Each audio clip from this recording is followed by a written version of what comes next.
I want to welcome all of you here, and I look out across this audience, and I see people who were part of that movement. I see Mansfield Douglas in the back, who years and years and years ago headed the NAACP. I see Dick Fulton, who in Congress had the courage to support civil rights bills. He and Claude Pepper and Ross Bass, the only 3 Southern Congress members. I see Judge John Nixon, who was in the Civil Rights Division of the Justice Department, who worked in Alabama. And, you know, I could go on and on and on. There are so many people here who, well, it's like in some ways it's like a reunion, but there are also here people, younger people, who look at that film and recognize a city they don't know, never knew, and had they been alive at that time would not have believed it. Shakespeare introduces through prologue Henry V by saying, "Now entertain conjecture of a time when pouring dark and quiet murmur fills the vast vessel of the universe." I just ask you for the next few minutes to entertain conjecture of a time when the pouring dark, quiet murmur of racist segregation filled the vast universe of the South, and entertain a time when that ended because C.T. Vivian and those other brave young people you saw had the courage and the will and the strength and the faith to bring about change. I'm going to not spend a lot of time with our panelists this morning because we have until 11 o'clock. But I think the questions that come from the audience, and maybe even some brief comments from the audience, might be more beneficial than questions I would ask. If you run out of questions, I certainly will take it up again. But I just begin with Jack Duvall. If you had seen the whole film, and I hope you all will see the entire film, the first segment has to do with Gandhi, first in South Africa and then in India, where his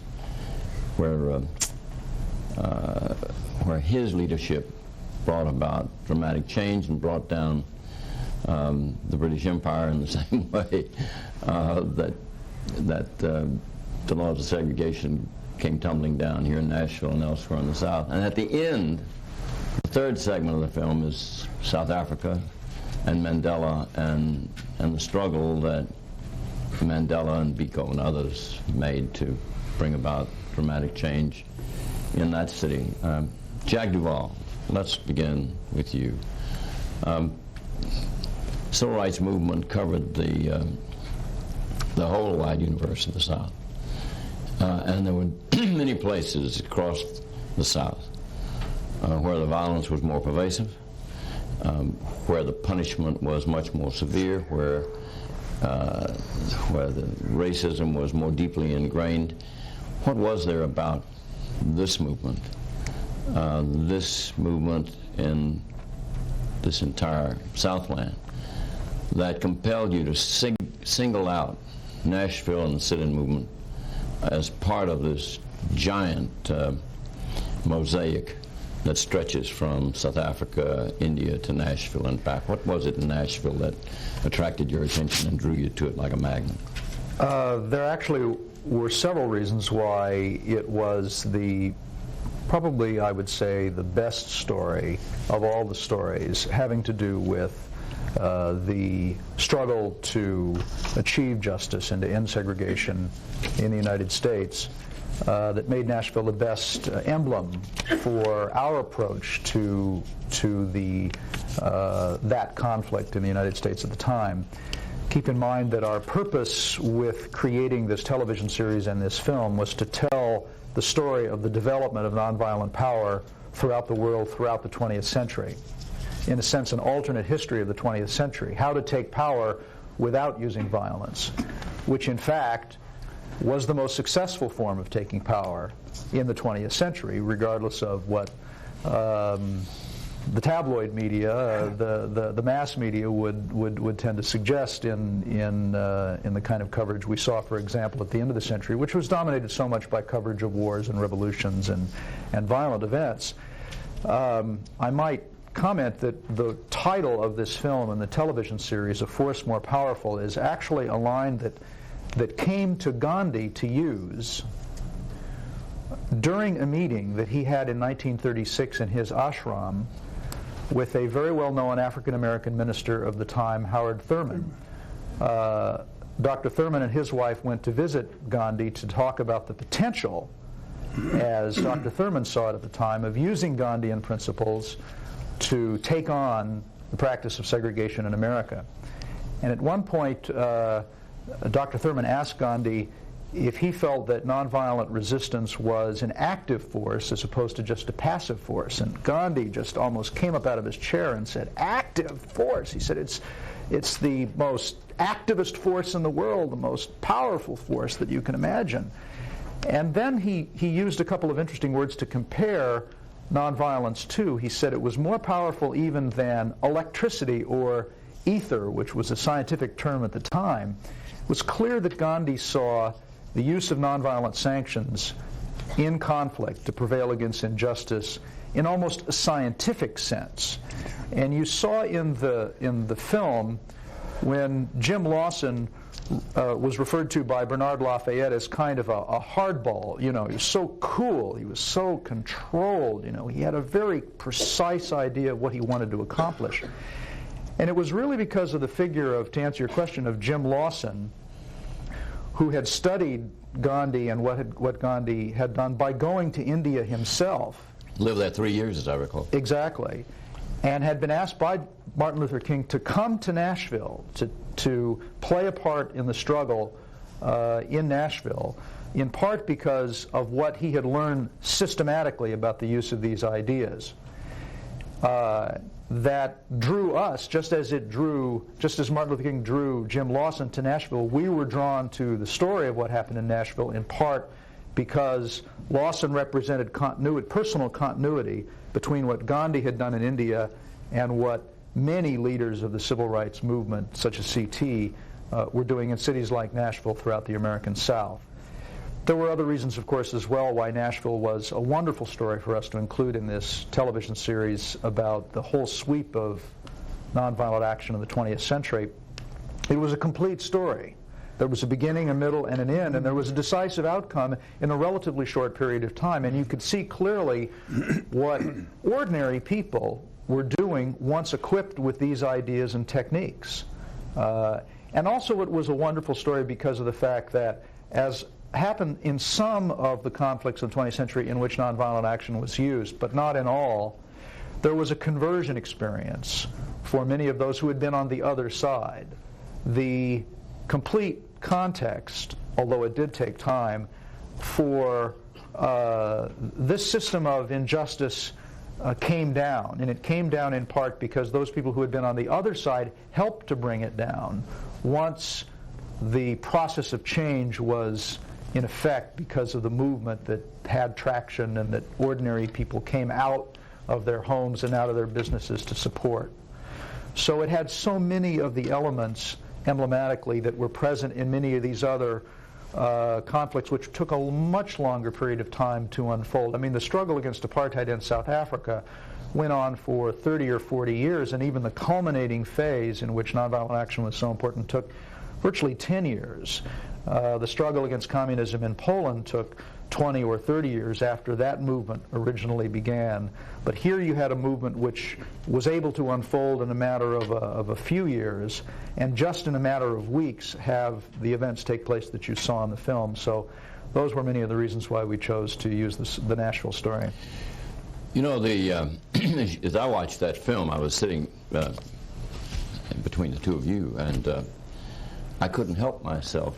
I found myself saying softly aloud the names of police officers I recognized. Scotty Lynch and Carney Patterson and Chief Hosey and Chief Kemp. It's, for me, that's what deja vu means. And then John Lewis is now a congressman. Bernard Lafayette, the former president of American Baptists, has now gone off to Rhode Island to teach. a man who gained his doctorate from Harvard. So many of the leaders of that movement went on to be leaders in their fields. One, a medical doctor from Meharry, went on to become a medical student, went on to become the chief public health officer of the state of Hawaii. Another young woman became a psychiatrist, taught at Harvard, is now at the University of Chicago. Still another owns several fast food restaurants in Atlanta, is a multimillionaire. Still another is a school official in the city of Chicago, and one of them who said a lot during those days but wasn't heard on that film is sitting here with us. C.T. Vivian read to Mayor West on the street that day, and you saw him. You saw him briefly standing between Diane and Mayor West. He read a 10-point indictment of Mayor West, city administration, and Nashville, Tennessee that day. And Mayor West bristled under that. And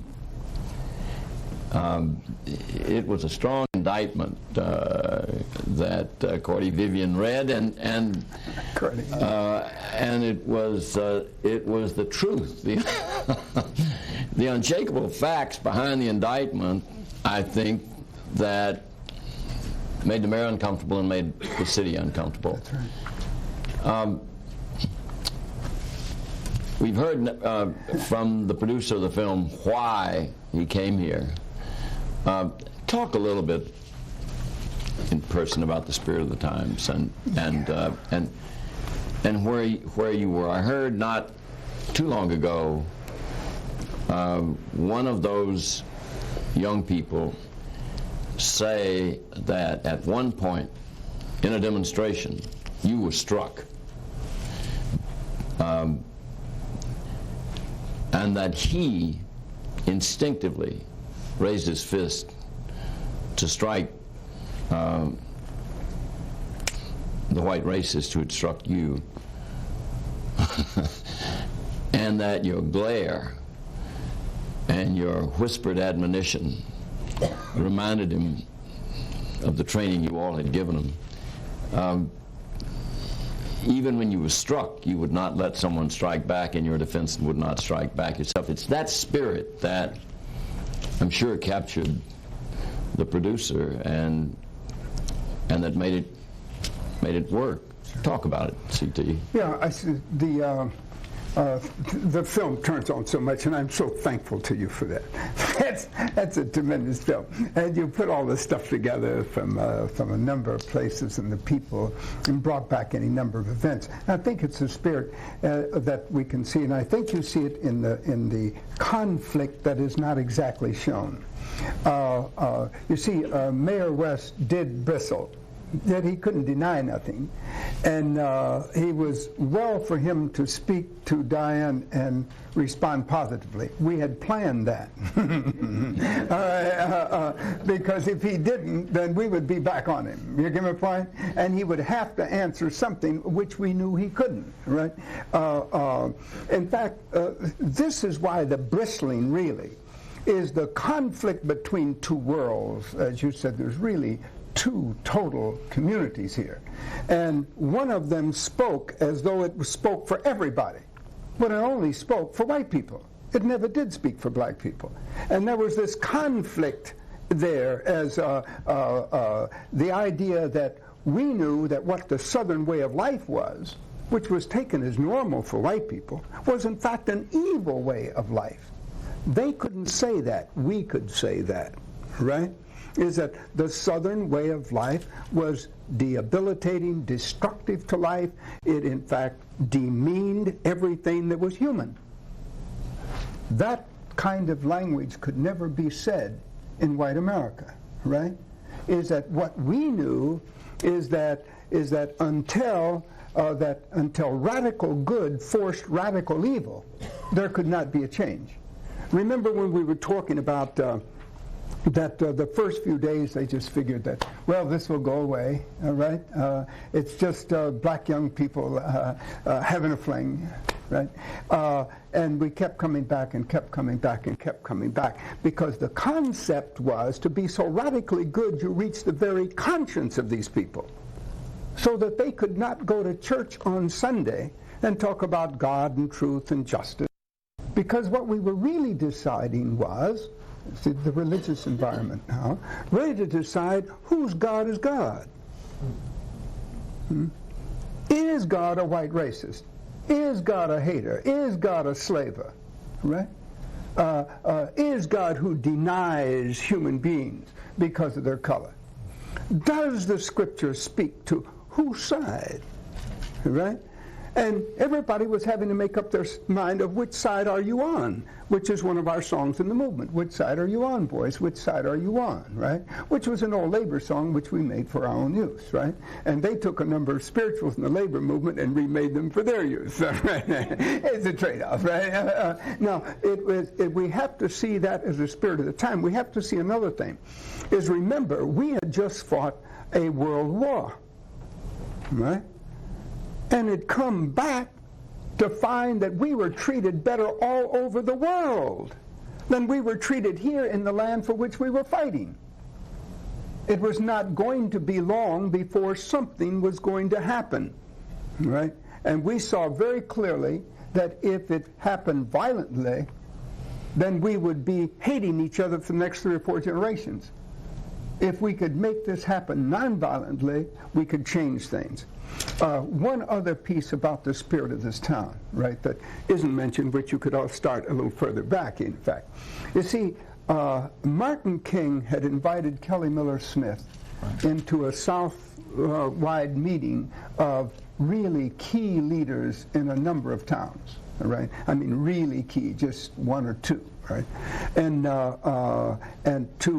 to set off his understanding of what he wanted as a nonviolent movement in this nation. Just for those of you who don't know, there was one photograph at the end, near the end, with Diane and Kelly Miller Smith standing together, and he was that quiet, strong, powerful personality. That's right. I led direct action. Kelly led above all of that. Is that Kelly was the real bridge between all of us and each other, white to black, black to black, etc.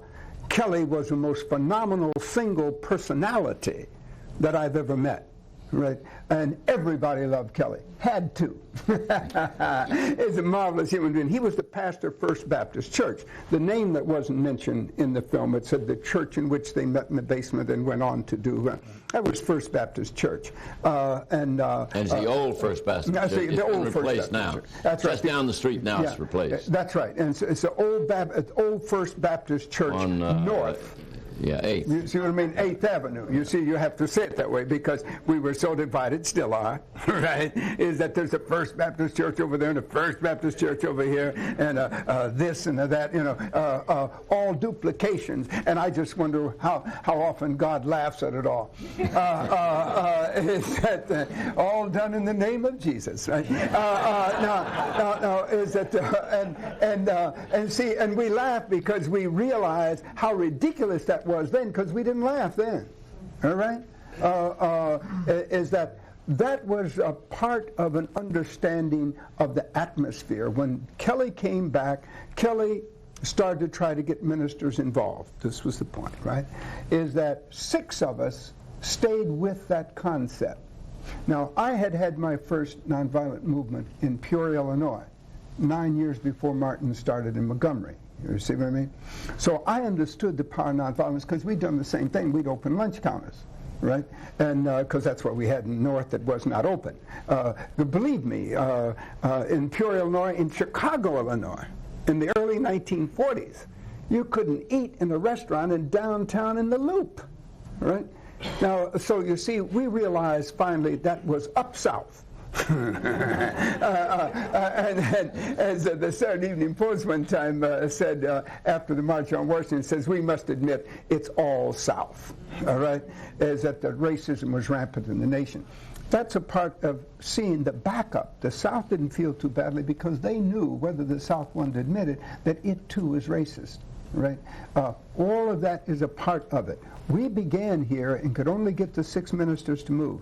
They did not understand the difference between what we were talking about as nonviolent direct action and what the NAACP was doing. And this is the thing about nonviolence. Until there's action, nobody can understand it, right? It's in the action, and what we found is that everything comes serendipity up out of the action. That's the power of nonviolence, right? And that we found that Christianity is an action religion. It means nothing until it's acted out, right? It's just talk. It's just talk, all right?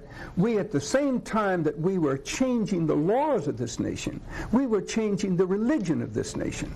Now, that was so important to a great number of us because we were clergy. When you see these young people that became constant leaders of movement, Bernard Lafayette, John Lewis, right? Jim Bevel, myself, I've been continuous. We were all at the seminary together, was my point, right? We were ministers together. We had been called. In fact, I'm doing a book right now, and I don't intend to talk forever, but I'm doing a book right now. You get another chance. I don't want to cut you off. You're doing very well. But I'm trying to do a book right now called The Civil Rights Movement as Religious Experience. You see what I mean? Because I don't think people have an understanding of that at all, because that gets cut out. They thought we were in a political war, right? And that it was just a matter of changing the law. We saw it as a moral and spiritual concept, and that racism is a moral and spiritual problem. It is an evil in the body politic, and that until it's seen that way, you cannot properly fight it. You must change the law, so I don't want that stuff about, well, you see, so you don't have to change the law, we'll just be evil. It's a matter that the law has to be changed, but we know that that's not the end result, because it's a moral and spiritual struggle. We're still at it for that same reason, all right? For that same reason is that until the whole culture sees it and can laugh at what they used to didn't laugh at, right? We will not have changed it. It is this kind of understanding. I've talked to the various people that we see in this film, and it's surprising how many of them came to American Baptist Theological Seminary, not because that was their greatest desire, right? But they were urged to. I had no intention to come to American Baptist Theological Seminary, right? I didn't even know it existed until about 5 months before I was here. I wanted to go to Colgate Rochester. That's where in the middle of college I was, that Hot 100 that was supposed to go up, that's what they called it at that time, right? The point being is that the Lord sent me down here. Now that sounds strange to folk, and that's why I want to mention it. Because too, I want to see it as a part of the atmosphere. Something's happening in the fullness of time. One more, all right? And we got another 10, but while we're on this religious thing. See, one of the reasons I think that things worked in Nashville where they wouldn't have worked in Memphis is because, remember, this city was the high point of religious experience in the South. Now watch me on that. See, we had at one time either 15 or 17 publishing houses in this town. This was the center of religious publishing in the nation. Right? Now what does that mean? That means that this town had more what's the term I want to use? Either intellectuals or academics, it doesn't matter. All right? More religious Christians, shall we say, intellectuals and academics than any other place in the South, by far. All right? And remember, at the time when Martin King had a PhD and pastoring in the South, now, you think about that. Think how ridiculous that was, right? I really mean that. See what I mean? Think how few men or women, all right? But they didn't even think about women pastoring there, right? All right? Think of how many men had PhDs in theology, huh? Particularly philosophical theology in the South. Huh?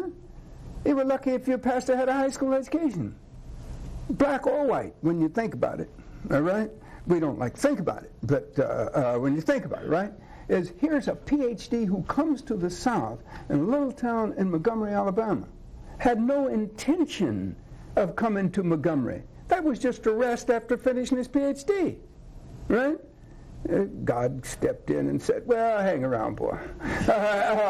And it changed it. I want you to see things not only that are obvious because we've said them so often, but parts of this that are not obvious, but which are particularly important. This town was prepared. These 6 ministers prepared all the other ministers in town. Just to fill in one blank, Jim Lawson was in the Vanderbilt Divinity School, a student. Because of his involvement, because he encouraged these children to violate the law, and because he himself had gone to jail, it became a matter for the Board of Trust, and they insisted on expelling him from this school, which they did, which prompted the resignations that C.T. Vivian speaks of. He went off quickly and got to Boston and got his degree. Vanderbilt, under great pressure then, tried to reverse itself, but he had the degree. I'm glad to say he many times has been back to this university, has been honored by this university since then, and in the spirit of Christ in whom he believes, he has forgiven, and I think did initially, he probably thanked him. That's right. because the expulsion intensified the conflict That's it. In the community and brought much of the Vanderbilt faculty actively, openly into the movement. Now, Betty, C.T. talks about that white community that was there, that was not part of the Ku Klux Klan or part of active white racism. I remember maybe the city's most distinguished and now one of the most revered lawyers represented the school board, and he made this statement, and I bet you saw this statement from him in the film in which while you were working on it. Probably wound up on the cutting room floor. But he said, what these people don't understand is that breaking bread to those of us in the South is a sacrament. And, you know, you share the sacraments with those of your own faith. I guess, I think he was probably a Presbyterian or maybe a Roman Catholic, but at any rate, breaking bread was the sacrament, and so what these children were doing was a sacrilege, trying to break bread with people who didn't want to break bread with them at these lunch counters. That was literally what he said. Yeah, remember he said, but if they come to the back door. But if they come to... now, he was a good man, and there are people in the law who would say he was a great man. There were good people and great people in this community who simply had a different point of view. And beyond that, it was not just tradition and culture and history. It was also Jim Crow's laws. It was local city ordinances. Talk about it from that perspective. Fill in the gap that's not there. You know, I've never been very obedient. No, I know that. So neither is he. So I'm not going to talk about exactly the way you say, but I'll get Fine, there good. if you allow me Sure. to connect with what. And then we're going to go to the audience, and there'll be microphones for you. And I won't take a long time, but to connect with what Reverend Vivian said, as an individual story, my awareness of racism and its wrongness occurred as a special incident in 1947 when I was 11 years old on a school playground, which I'm not going. That's not what this is about. I'm not going to tell that story, but that initiated my interaction with West End Methodist Church. I mean, I'd always been a member there, baptized there, we began a conversation in West End Methodist Church as young people at that point, which then exposed my poor father to night after night after night after night conversation with me for the next 20 years. So it was not quite as there was just one side and the other. And I do remember during the lunch counter sit-ins that we saw, my best friend, his father was a Methodist minister who was at the Methodist Board of Education, one of those many publishing houses. And he and his wife went down to sit at the lunch counters, as did, and I think most of those folks were members of the religious community. Yeah. So you certainly made everybody uncomfortable. I'm even a little uncomfortable right here, right now. But there was ferment, and I guess I see all of this, although it was quick, as you say, coming on the backs of generations of people. That's right. Generations, that's right. Who had fought and lost. So I'm always aware of that. And the other point I make about Nashville before And you mean lost in the Civil War? Well, I mean, just lost.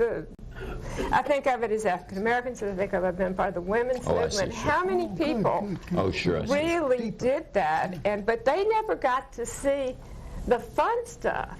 I mean, those of us sitting here today are the ones who got to see the fun stuff happen. So That's good. anyway, Deeper. the final point here is that I'm not sure Nashville would have been chosen if it hadn't been for the strong, historically black colleges and universities that are a precious part of our culture. And I think they're not only the basis, the groundwork upon which James Lawson came to Nashville and found these students, but they are also the basis of our future as being able to unravel the rest of this story. Now, having said that, my job here today is to talk about it from the perspective of someone whose family owned a downtown restaurant. And so what I'd like to do is just take about 2 or 3 minutes to talk to you about my dad, and then what that perspective is. And my father grew up on a farm in western Kentucky. He was the oldest child, worked his way through college. His father died when he was in college. His mother was blind, and by the time she was in her 40s. So essentially, he had worked 14 hours a day, 7 days a week, all his life, to create this security for his family. And so, and he wasn't a political person. He didn't like politicians. He was not an establishment person. He didn't really trust power structures, didn't necessarily think they were on his side, thought he had to do it himself to make himself secure. And so what he saw was that he wanted the power structure or the government to say, do this, and then he'd do it. Otherwise, he felt his restaurant, his livelihood, his responsibility to me. See, I could afford these things. My daddy was taking care of me. I could take any side I wanted. And were at risk. And so I think that's the context. Now, he was not, I'm not saying that he was on, I'm not sure he's on any side of the issue. What he said to me, as I talked to him about this endlessly, and he was not much of a talker, he had to listen primarily, was your views suit you better for the world you're going to live in than the views that prevail. So, and then there's just one other story that I think is interesting. In November, I guess it was, of 1961, a month or so after the birth of John Nixon and my first daughter, my grandfather died. And this was in the midst of when the sit-in has moved from the lunch counters to the restaurants. And it was very, it was a tense time. Daddy was 59 by then. He had glaucoma. It was very tense. So he had decided that he simply couldn't leave and go with my mother to bury her father. And so I called George Barrett and said, he was a friend, and said, do you think that there's a way that we can kind of call a truce for a couple of days? And that happened. So there was a truce declared, and the demonstrations gave your father a chance to bury his father-in-law. Sounds like That's a very touching and moving story, and it says something, I think, about the other side. I think that there were many, many people who were probably right where he was. They did not choose sides in the struggle.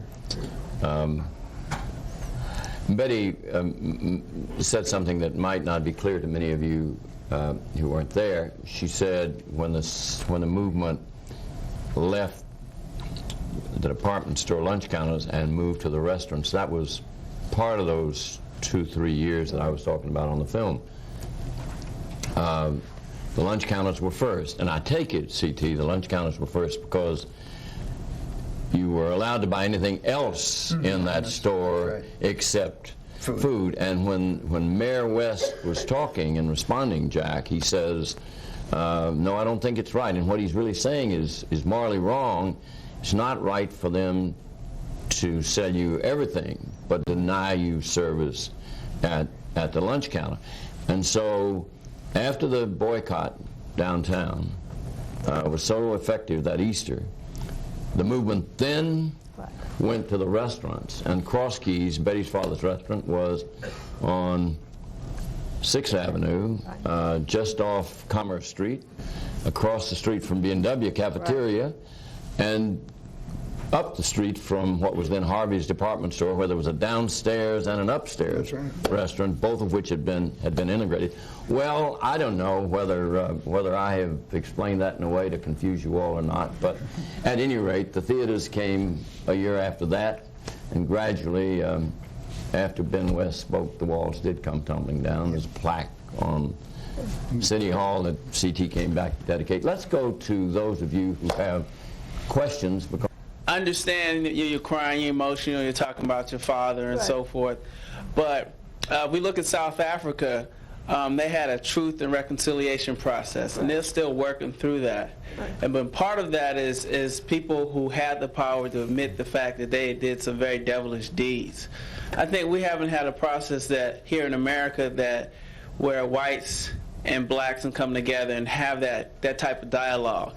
So part of the pain and that maybe I want to know, is it part of the pain that you're experiencing is that's due to the fact that when you see everything on film, you see that yes, that did exist, and yet that you are part of that. How can you make a statement that says that your father or you didn't take a position? By not taking a position, you take a position. So what is your position? Well,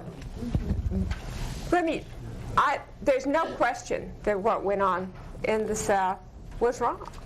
It's absolutely no question.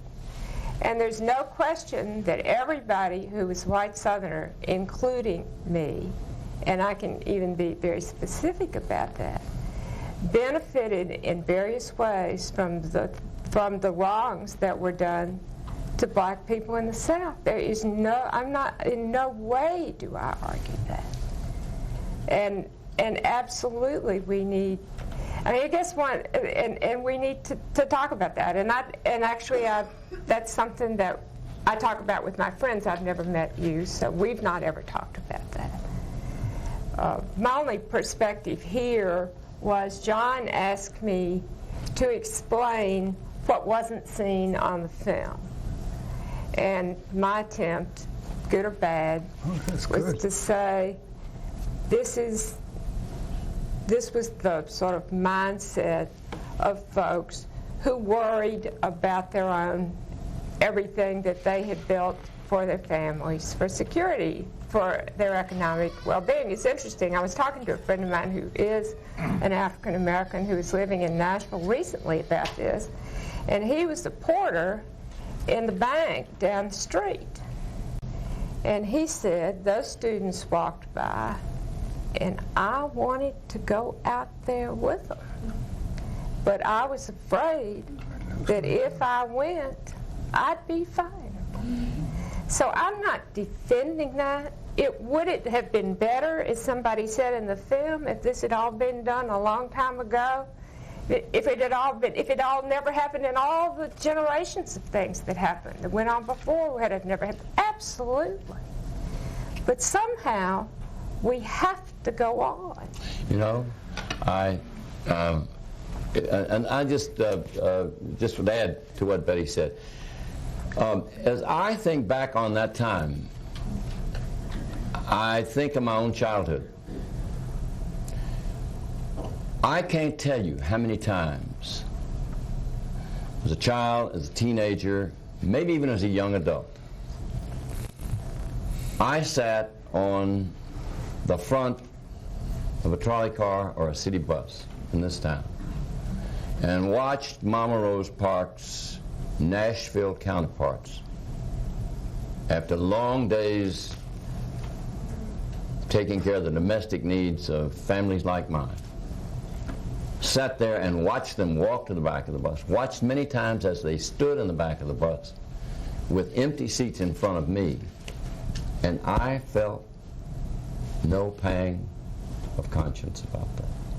Now you tell me where in hell my head was, or where the heads of my parents were, or where the head of this city was, or where the head of the South was.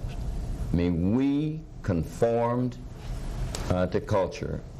We conformed to what we thought was the law, even though if we'd given it the glimmer of concentration, we would have known it was a corrupt and evil society. And it's not her father, it's all our fathers and all our mothers who didn't speak out and tell us. And it's all of us who were old enough to know and never paid attention. And I would say that the one hole in this present is that failure to acknowledge the wrong in ways that would bring about reconciliation, and maybe that's one of the reasons we don't have more activism today. Another question or comment from the audience. It struck me that after listening to C.T. Vivian speak about the religious and spiritual foundation of the movement, that the battle was fought by putting people at lunch counters. So that was all really about depriving the white businessmen of their opportunity to make money. And I wonder if the continuing problems that we see, the fundamental underlying racist attitudes that people have, or lack of understanding that we have, isn't because by focusing on the money in the beginning that it became all about the economic component of this. Well, and that if the attempt had been made to, say, integrate the churches in Nashville, if the marchers had gone to West End Methodist Church and sat in there, we might not have achieved something a little more permanent and a little more fundamental. Might have hurt collections, which was an economic problem of its own, but Jack had his hand up first, and then C.T. I'll let C.T. talk about the religious side, but about the civil side, the purpose of taking and using a nonviolent economic sanction is to make the system that perpetuates the injustice costly to those who perpetuate it. It is to separate those who maintain the system from their means of support, that a sanction that is economic is often chosen. And but the intent, at least in Nashville and in many of the other conflicts which you'll see in the PBS series in September, is really more political than economic, because the objective is to make sure that people's rights are honored, whether those be natural rights or whether those actually be legal rights, statutory rights or constitutional rights. Many of the great struggles in which nonviolent sanctions were effective in the 20th century, including the Civil Rights Movement, were to get constitutionally ordained, recognized rights just honored and observed. And that's political action, there's no question. But within the context of that, the economic sanction is chosen as a way of dividing those who maintain the political injustice from the way it's supported in the society and in the economy. You're talking about people's heads, though. It doesn't make much sense. It doesn't make much sense to change the laws in politics at its root is economics, when you get right down to it. It's about who's got the power, who's got the money. You know, right? But That's right. without changing people's hearts, that's all just so much framework without a foundation. You know, we were talking a little bit earlier about CT. Just very, Sure. Take your just time, very John. briefly. Take your time. We were talking earlier about who desegregated before desegregation, and there were 3 restaurants in the Maxwell House Hotel, owned by a man named Clifford Allen. He desegregated immediately. It did not hurt business, and I gave sort of a flip answer with regard to church collections. But I've often wondered, what would have happened that first day if they had just served? It cost Clifford nothing in terms of clientele. Now, I'm sure he was afraid it would, and I'm sure those people who operated those places from an economic point of view thought, we'll get a white boycott.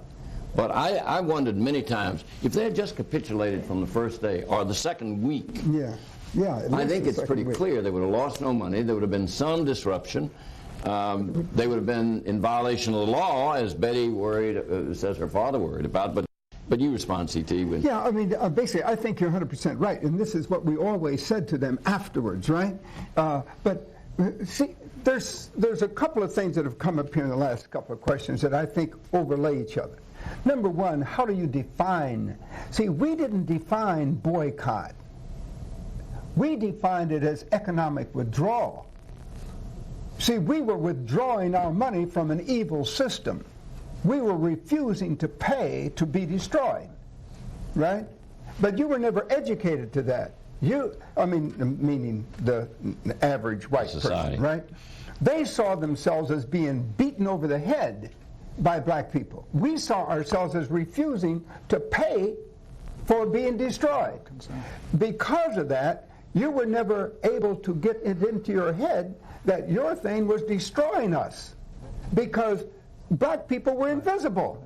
Right. And it was never even a concern. Let me tell you the other piece of that. Because you've never felt the truth of that you've lived off of spatial treatment. See, we've always had affirmative action, except the only people in this society that's been affirmed have been white males.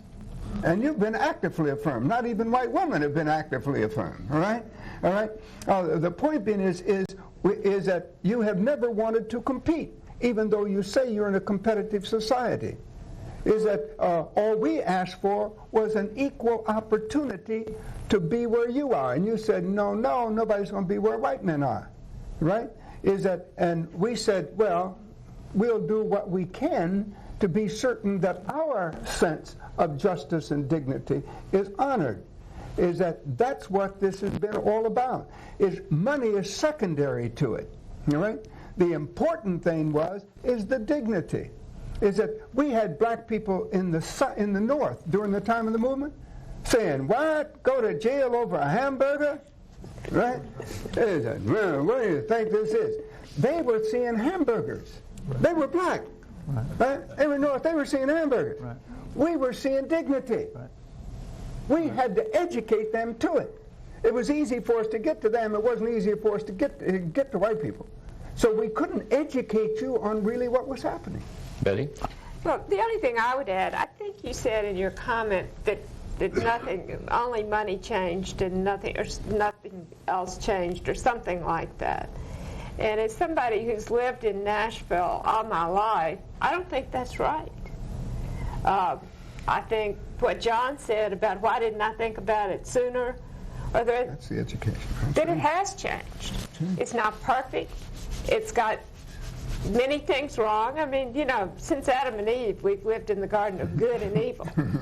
We don't just live in the garden of good. That's right.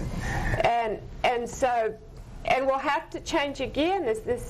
We still got to do it, but we have changed. Jack, could you talk a little bit about what you found about the way the media covered the movement at that time? And then, C.T., you might talk about just want to deal with what the that media part. is doing or not doing today. Yeah. And then, Betty, you might have some thoughts, too, and then we'll be out of time. Jack? The role the media played in primarily the print media in the Nashville struggle was enormously important because the action itself, the news of the action itself, had to reach the whole community, for the whole community to, for attitudes to shift in the entire community. And the role the Tennessean played was, was crucial. That is something you see over and over and over again in nonviolent struggles throughout the last century. Even in systems and in countries where the press wasn't free. Often, when the press wasn't free, what a movement would do was to invent an underground press, was to invent ways to disseminate information, sometimes at great risk to life and limb, because through information, a movement can be organized, can be mobilized. Looking back on it and thinking of my role, and more importantly, the role of the reporters on the street, I saw Jim Talley's name on some of those stories, David Halberstam's name. David was out there on the front line. Wallace Westfeld effectively covered the Vanderbilt debacle at the Divinity School. But C.T., I, thinking back on it, have the feeling that you manipulated us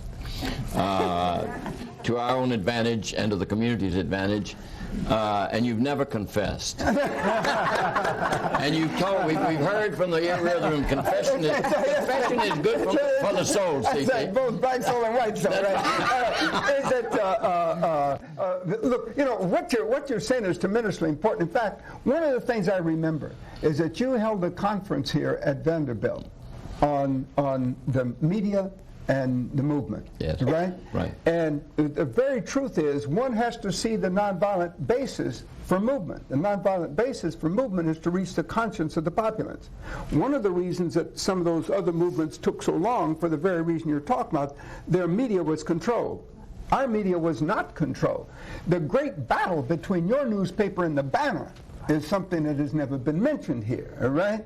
You get my point? The Banner represented exactly the opposite. We knew everything it put in it was going to be evil. We understood that as opposition to us, and we understood that they were Now you know why I asked the question in open. Is that No. In fact, he has never mentioned the Banner in this. Right? That's what tickled me, so I had to bring it up. Right? I don't mean today. He's never mentioned it before, right? But those two newspapers were fighting out. We knew where truth was. All right. Dave Hamilton was Dave is one of the greatest to me. You know, he's America's greatest reporter. Period. You understand? Because I knew him. You know. But Dave was. Dave really told it. Now, I had a newspaper at that time. And the reason we started a weekly, and you have to see this, the black newspapers were weekly. Well, why did I need to start a newspaper? Because the black newspapers were so controlled by white money, all right? That, and the Republican Party, all right, which was a part of the same thing, that there was not any truth-telling about movement in any of the black newspapers, and you could go and look at all of them right now, and you would see it was not there, all right? Is that, so we had to start another newspaper simply to tell the truth for a period. And for about a year we got to do that, except is that we ran out of money, you know. By the time we got to selling ads, because who could afford the ads? White people's money, right? And they weren't going to put money where they thought that white people weren't going to okay it. So until we could break down that system, none of us could have money, nor have a voice. right? You understand what I'm saying?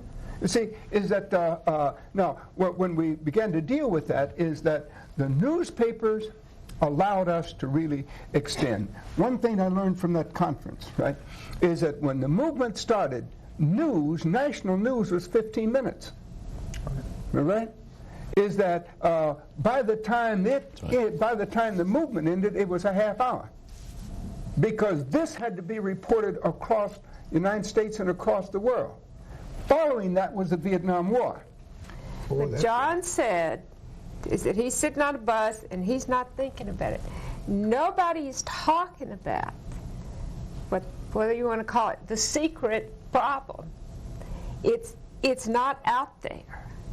And once it's a story every day, a conflict between two newspapers, something on TV, then people have to start talking about it.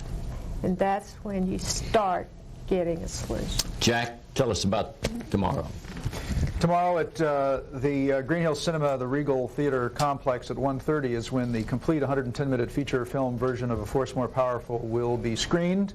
I'm sure there are seats still available and tickets to be had. And again, as I said at the outset, the full 3-hour series with 6 additional stories, including Danish resistance to the Nazis in World War II, the rise of solidarity in Poland, and the people's movement against Chile against Pinochet in the 1980s. That 3 hours worth of programming will be aired by PBS, all PBS stations, including the one here in Nashville, in primetime on the evenings of September 18th and 25th, and we hope you'll tune in. Thank you. I know this panel joins me in thanking all of you for coming, and particularly every one of you who asked questions and had comments. I ask all of you to join me in thanking the panel.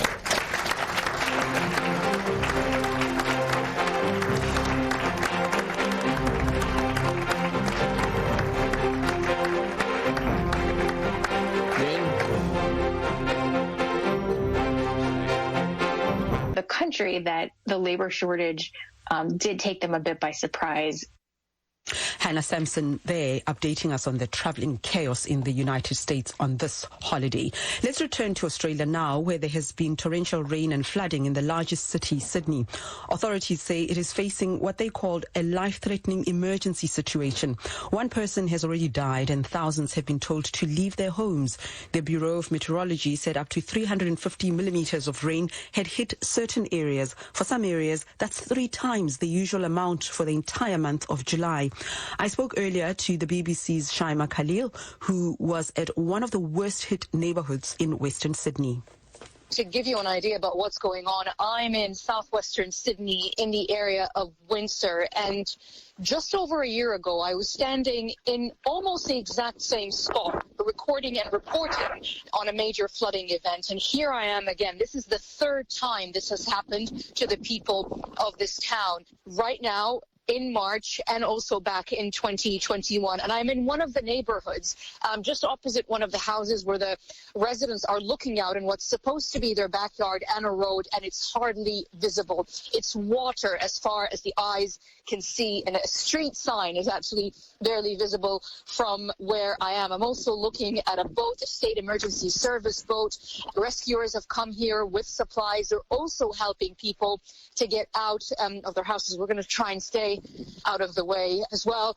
When I've been speaking to residents here, many have been telling me they just don't know what to do anymore. Some of them have just gotten over cleaning up their properties from a couple of months ago in March, and now they have to go through the process again. And they've told me, look, we've lived here all our lives. This has never happened as often as it has now, and we just don't know when it's going to happen next and how bad it's going to be. And the evacuations, how is that going? Where are people being taken to?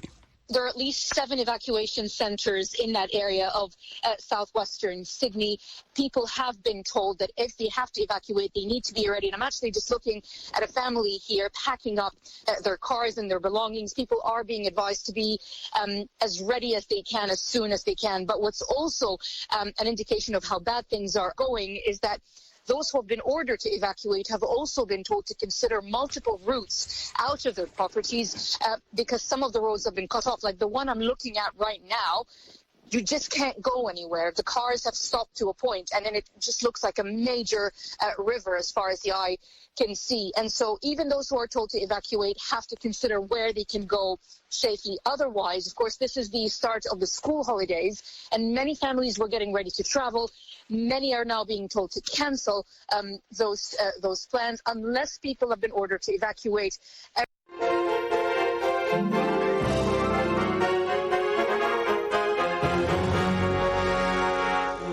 Good afternoon. Welcome to the First Amendment Center in Museum, New York. My name is Ken Paulson. I'm the Executive Director of the First Amendment Center, and I'm delighted to welcome you to Kent State, the day the war came home. We're gathering today on the anniversary of that American tragedy.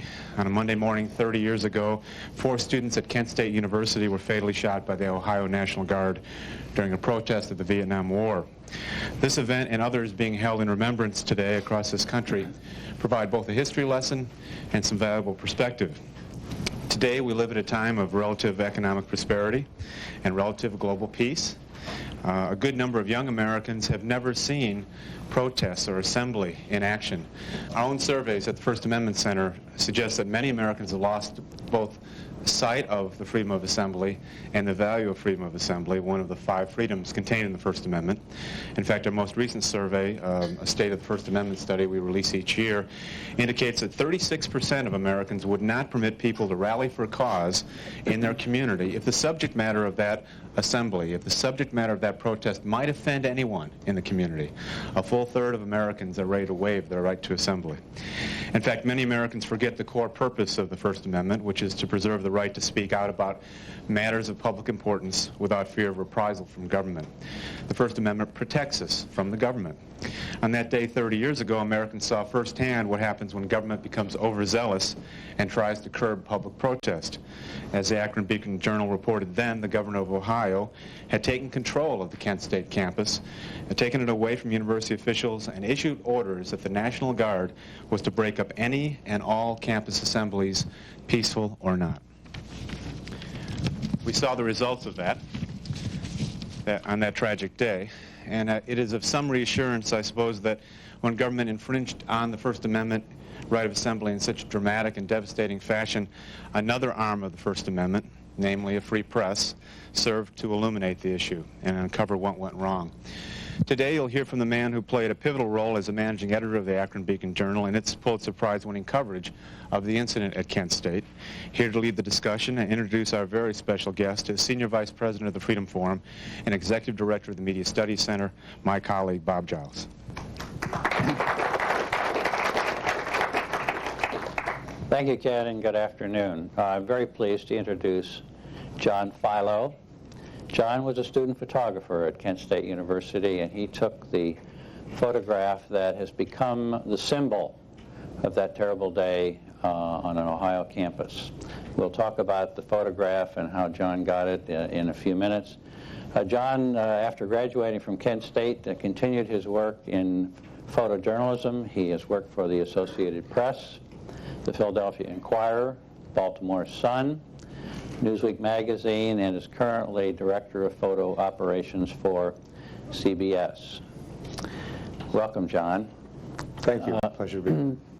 Tell us a little bit about the mood and the environment on the Kent State campus in early May of 1970. And before you respond, let me set the stage just a little bit.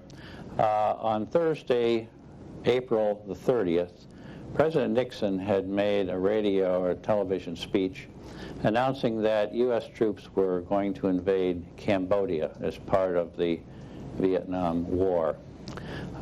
This came at a time during the spring of 1970 when there were increasing campus demonstrations in protest of the U.S. involvement in the Vietnam War. And on the Kent State campus the following day, Friday, May the 1st, students gathered in a series of activities that was to lead up to the shooting of the students on Monday, May the 4th.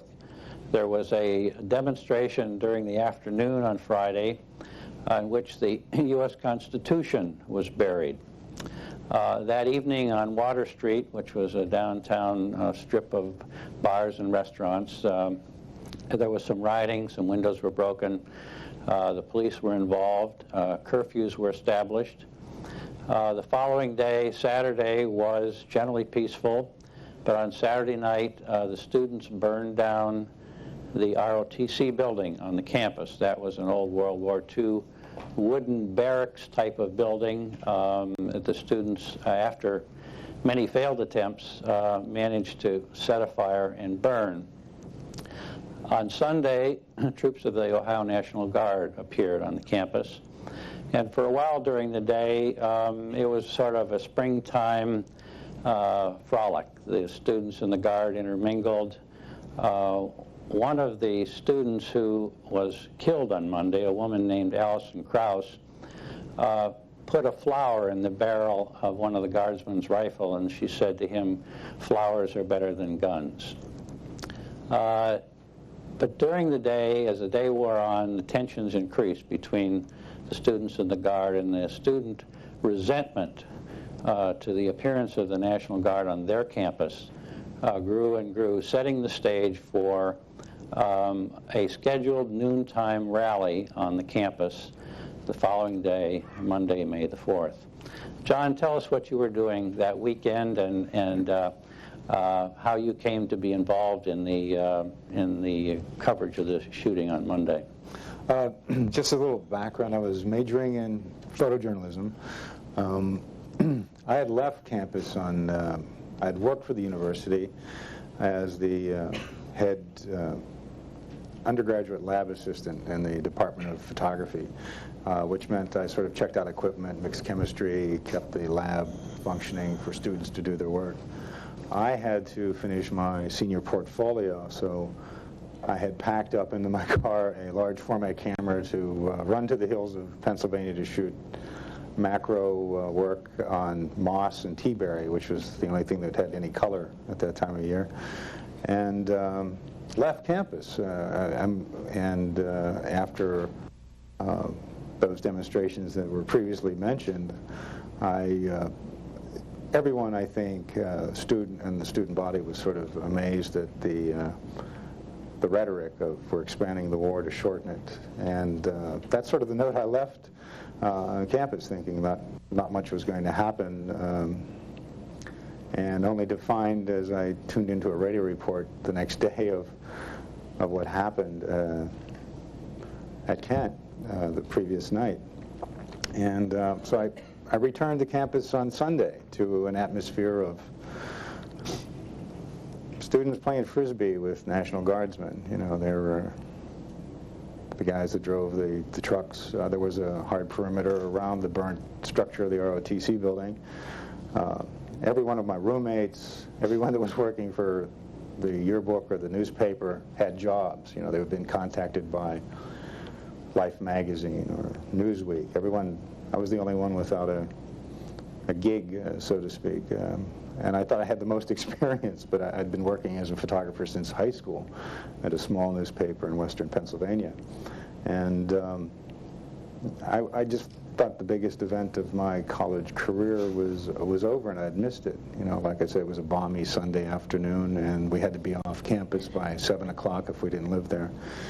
And my next official duty was to open up the labs on Monday morning, and at 8 o'clock. And it was the time you were allowed to return. And in handing out the equipment and taking care of the chemistry for the morning sessions, found out there was a rally at noon. And with that frustration, went out to look for a picture that sort of captured student unrest in America. I was just looking for some kind of iconographic image born out of the frustration of missing the hard news of the ROTC building burning and the pitched, I guess, some rock-throwing demonstrations.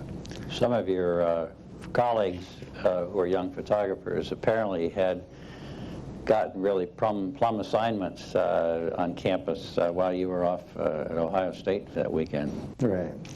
It was more Penn State, not Ohio Penn State. Yeah. Yes, they did. And actually, Howard Ruffner, who was the editor of the yearbook at the time, said he asked for my help in printing pictures for. He had to make some deliveries for Life magazine, and so I said, "Oh, Howard, that'll be great. As soon as this rally is over at noon, we'll get together and get this stuff out of here." And so what happened is I went out. I had an hour. That was my lunch hour, 12 to 1. I was looking for that picture, and it was pretty much for. I covered rallies for the Akron Beacon Journal as a stringer.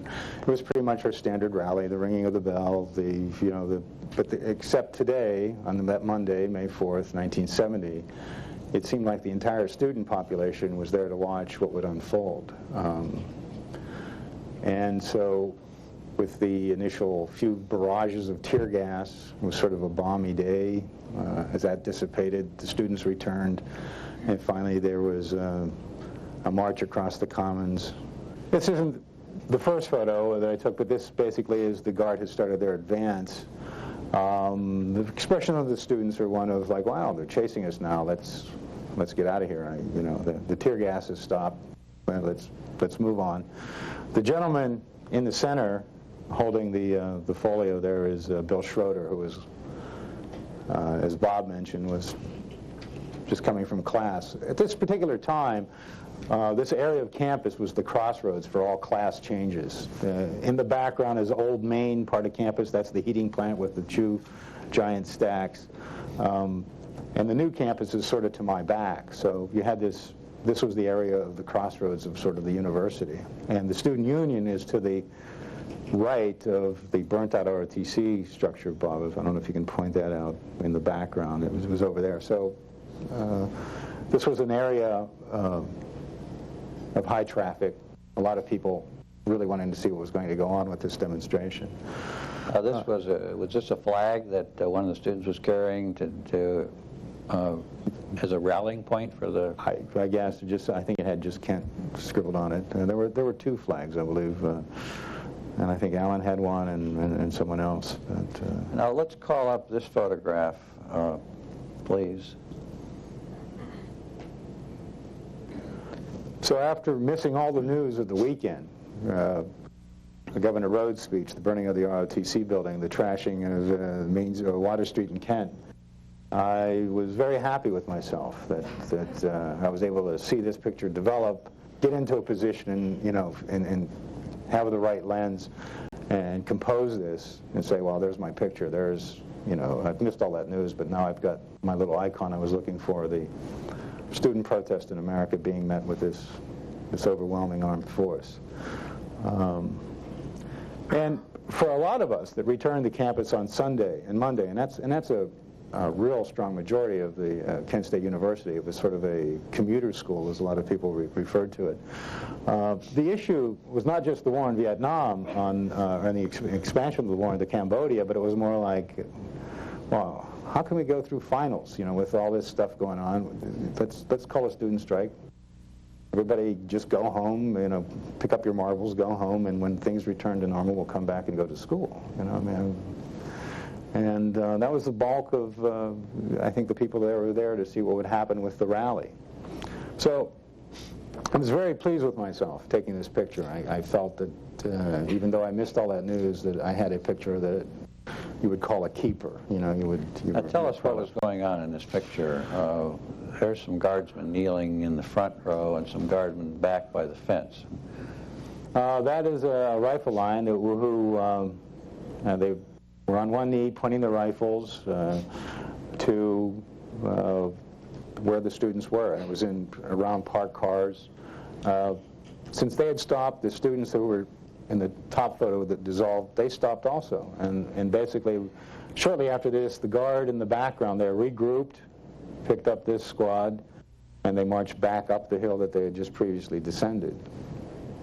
One of the things that photographs of this kind, and there were a number of others that were used in trying to help the public understand whether one of the central questions of the shooting at Kent State, which was whether the National Guard was really under a threatening attack by the students. And this photograph shows a clear distance between the kneeling guardsmen with their weapons and the student in the front line waving a flag, and I gather there were students arrayed behind him. Is that right? Yes, there was, but not that many. And as the guardsmen gave up their ground, the students drifted back. You know, the crowd that's fleeing is drifting back because the guard is now returning, it looks like, to their original start point, back around to the ROTC building. Now, the next set of pictures are about all about the death of Jeffrey Miller, one of the students who was shot. And if we could get the map up again, we'll try to show you where this actually took place. John, you want to point this out for us, please? Okay, the photo with the student waving the flag on Can 4, that happened over here. The guard regrouped and actually basically came back up the same way they went down. It was sort of between these pine trees and this tree, came back this way. The crest of the hill is right here at the, actually it was an experimental bus shelter, but it's been always referred to in the court cases, the pagoda. When they had, it seemed to me I was standing on the sidewalk right here by this tree, when they had passed this point, returning back up the hill, crested the hill, and then quickly returned and fired in this direction, down towards the parking lot, all through this way. I believe that the fusillade lasted for approximately 13 seconds. In that time, since I saw nothing to really start the shooting, I thought it was a scare tactic. I, like many students, thought it was, they were firing blanks. So there were a few students in front of me, and when the firing started and the people that were near the porch began, sort of fleeing, ran down this hill, so I had to sort of dodge their flight, and I thought someone was going to get hurt because it was a relatively steep hill and there were a lot of steps on the sidewalk. Someone's going to break an ankle or leg, something like that. So I'm like, hey, it's just blanks, and I'm trying to dodge out of the way. So that was in the initial few seconds of shooting. And I said, well, I better get a picture of the shooting. And so as I put the camera to my eye, I saw a guardsman pointing a rifle towards me, and I said, oh, this is great. He'll shoot me, and I'll take a picture of him. And his gun went off, and immediately in my line of sight was a metal sculpture. This huge metal sculpture was in front of Taylor Hall, made out of like quarter-inch plate steel, erupted into a cloud of rust, and immediately a nice chunk of bark came off the tree, and I was standing right here. And I didn't take the picture. I suddenly realized that there was live ammunition. So what happened, and everyone who'd flee, there was a picture taken by Beverly Knowles. She was a resident in this dorm here. She was one of our J students also. I think she did it with an Instamatic camera, but she actually has a frame during the moment of shooting, and there's like one poor fool standing on this sidewalk, and it was me. What saved me, besides a nice piece of artwork, was either stupidity and innocence, or a nice mixture thereof.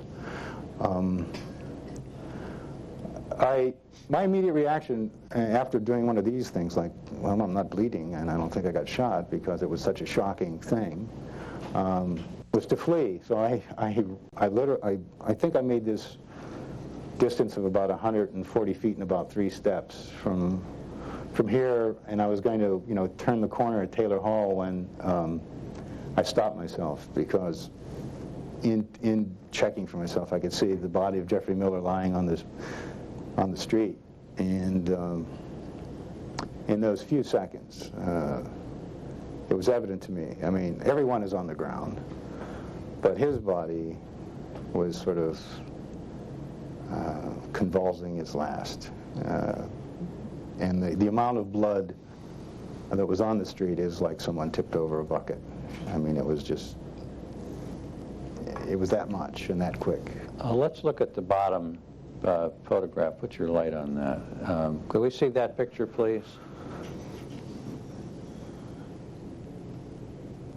This is the first of the sequence, is that right? No, actually this would be the first here. All right, can we see this one then, please? The one next to it.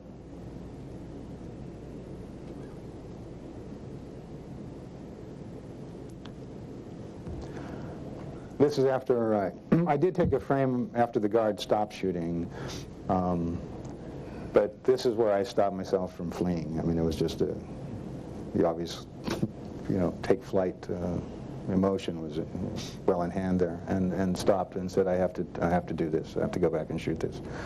And Mary Vecchio is just entering the frame. She's right here. She's running up.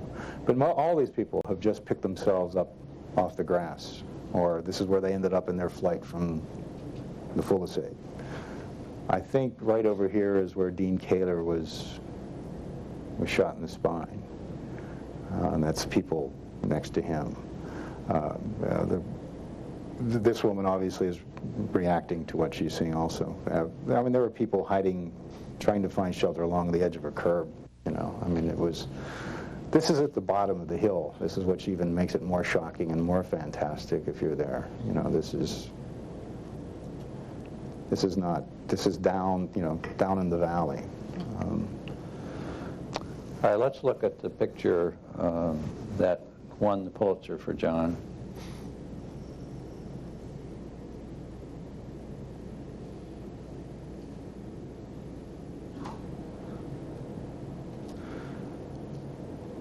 This is Mary Vecchio. This, which we found out later, was a 13 or 14-year-old runaway. And I never met her until the 25th anniversary, which is 5 years ago.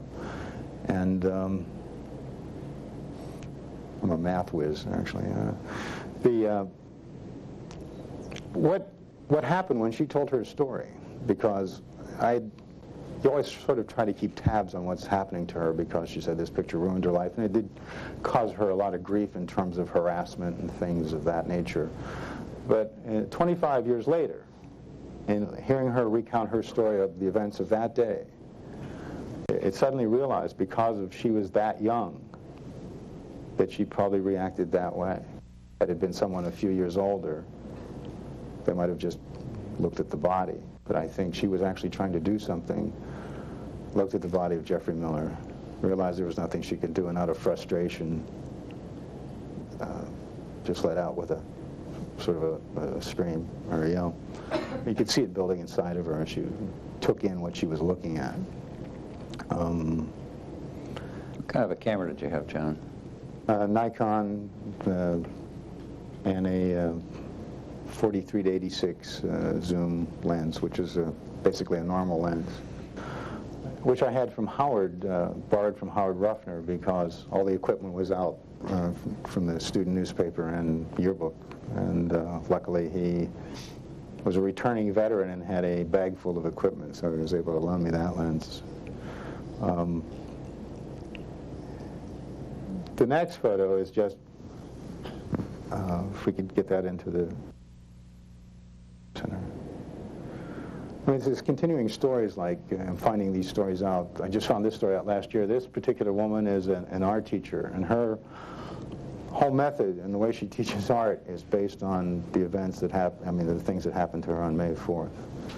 And through a mutual friend who's working on a documentary on this day, she kept touching the body of Jeffrey Miller, and the interviewer asked, "Why did you keep touching the body of Jeffrey Miller?" And she said, "I just want him to know he didn't die alone." But as these years go on, it seems like everyone in these pictures, and this is the same woman here, has these tremendous stories to tell, all affected from this day in their lives. Later on, which seemed like a small eternity, the squad that I followed, the two squads that I followed around the other side of Taylor Hall, came over to the body of Jeffrey Miller. Can we look at this picture? And no one really lended any assistance. This kind gentleman here rolled the body over with his boot tip, which was very nice, and then that action brought about... I think that man is Captain Ron Snyder, who was the commander of that that particular unit, you can see he's got a billy club in his hand. One of the things that's interesting to observe about the National Guard is that they were wearing World War II type gas masks with little peephole windows, and they were carrying M1 rifles, which are killer weapons. And as John said, there were a lot of students who simply couldn't believe that the Guard would be carrying live ammunition, and when the firing started, many thought that the Guard was shooting blanks. I believe he's also the one that said that he had found a pistol on the body of Jeffrey Miller. So, and then we said, what happened to the pistol? And he said he threw it away. And then they couldn't find it. And then he said maybe he didn't find a pistol on the body of Jeffrey Miller. I know you could probably fill in for more than that on that little investigation. Basically, what happened, there were a series of photos. The shooting was done from the hill up here. There's still a little more hill up here. There are wounded around the metal sculpture that I felt that saved me. I was on the walkway about here.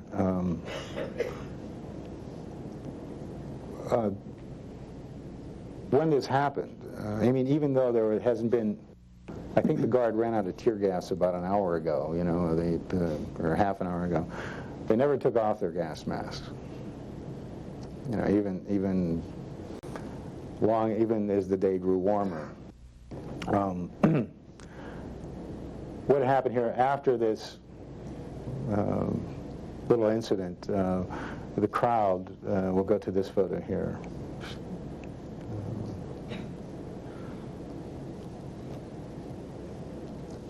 Can we get this? Can we go to the next photo, please?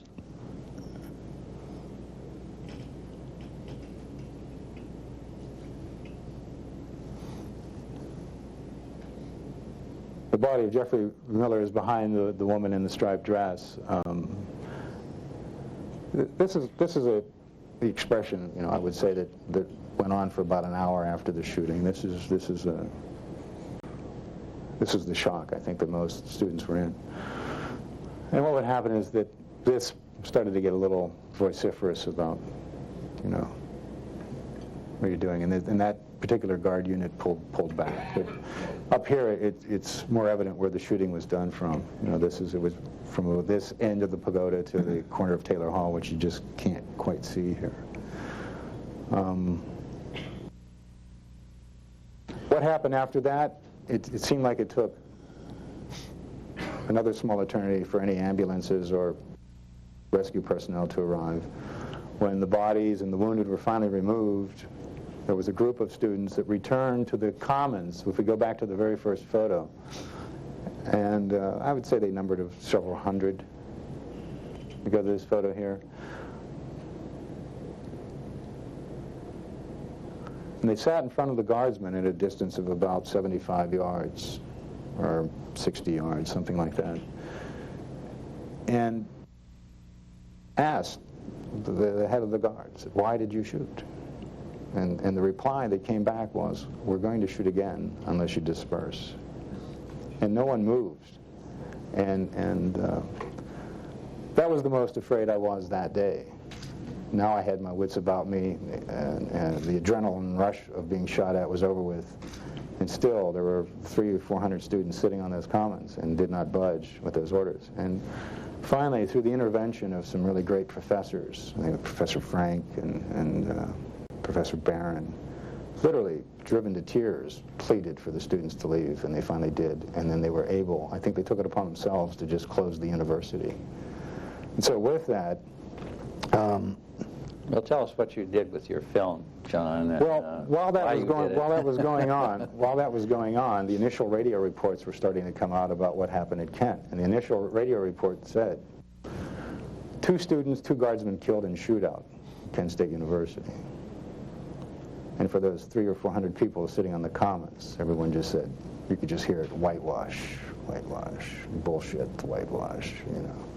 So you knew, I mean, not to mention the paranoia of the times and the generational war that's going on with your parents and whatever. I said, well, we got to go home somewhere. So I didn't know where the AP was in Cleveland. I thought it best to get out of Ohio. I was going to take it to the Beacon Journal, but I didn't know how to get there. No, that's not the full story.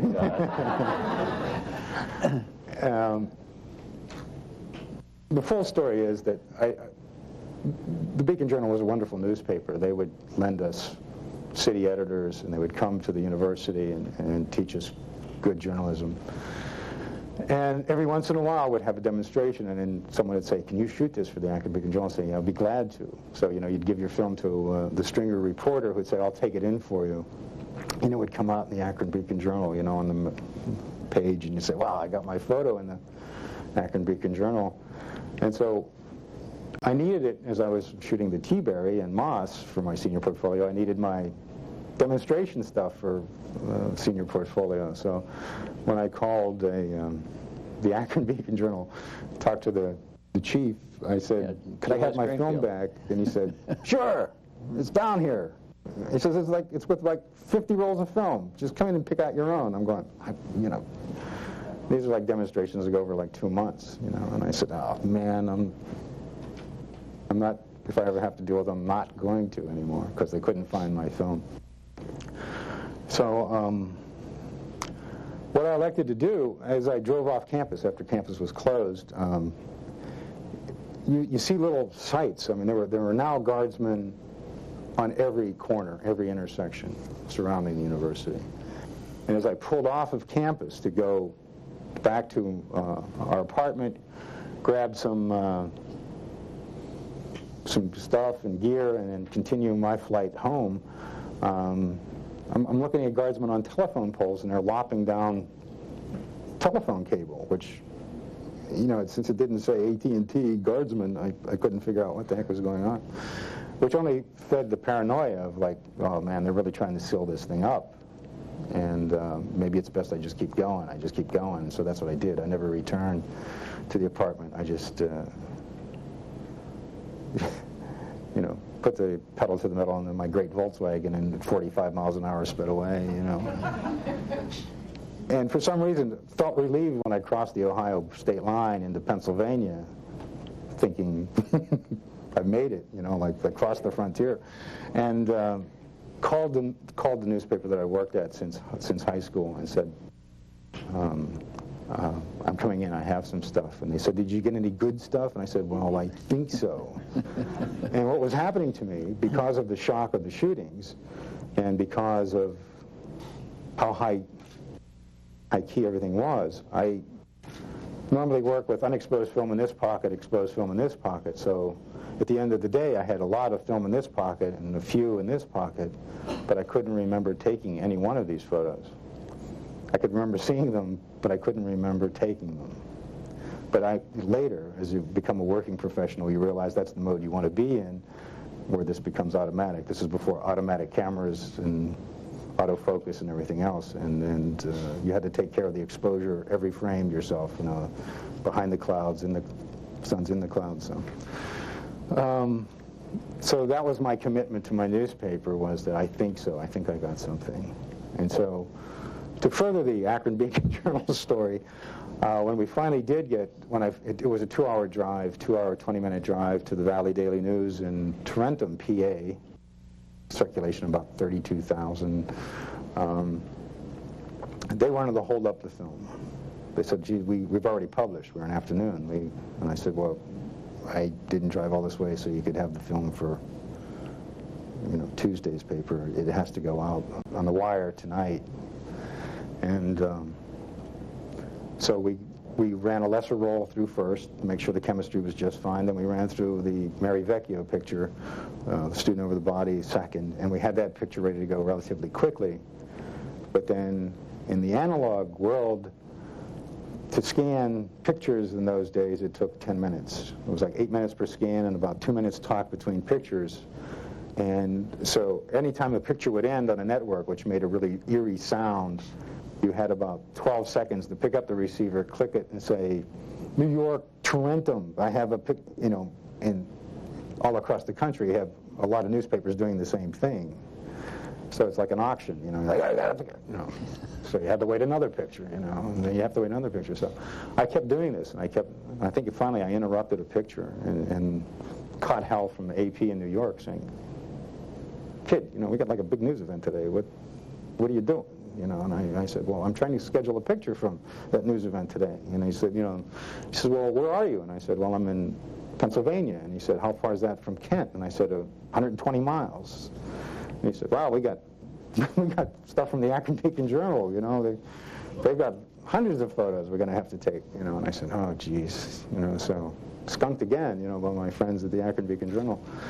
And I think what happened on the very next transmission from the Akron Beacon Journal, either as you start feeding the wire, your prints have to be either totally dry, or if they're wet, they have to be totally wet.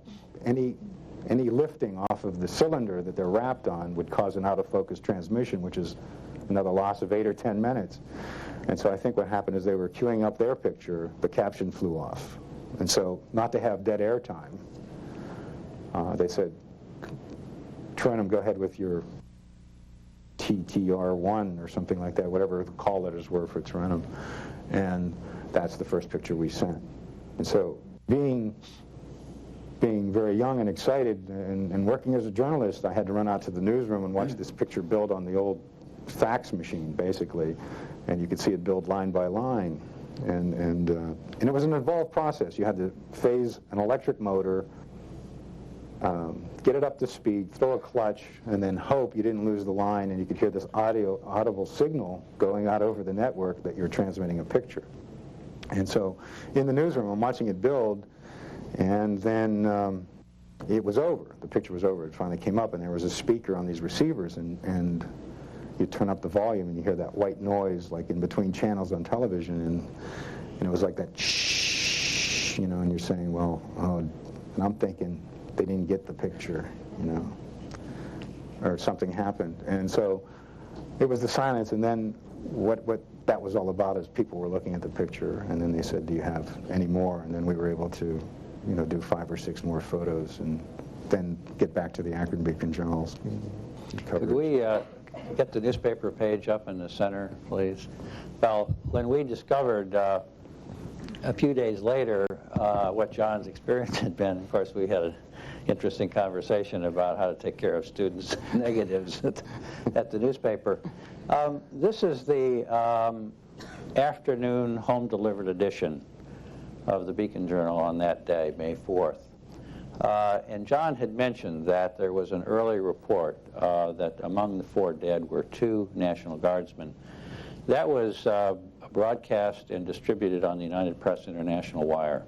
And many newspapers across the country that afternoon and many radio stations did broadcast that 2 of the dead were Guardsmen, including the paper in Kent, Ravenna, Ohio. Akron is about 12 miles from the Kent campus, so we consider that part of our local news coverage.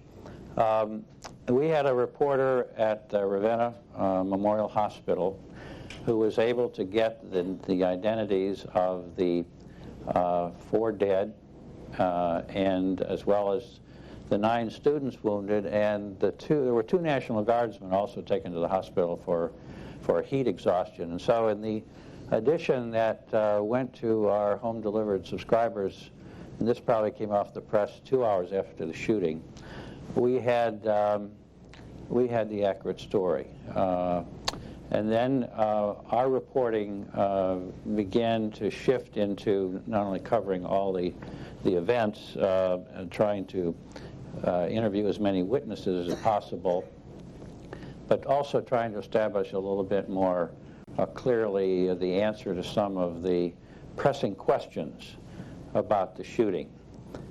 It was a very difficult working environment for our journalists that afternoon because 2 things happened that influenced the coverage. One was that after the word of the shootings was broadcast on the radio, the city of Kent was flooded with telephone calls, and the Ohio Bell telephone system simply broke down, meaning that communication with the campus was somewhat limited. We were able to borrow a telephone car from Ohio Bell, and we sent our city editor out to the campus to set up a city desk in which he could communicate with us in Akron in the newsroom, as well as direct the reporting that was going on the campus.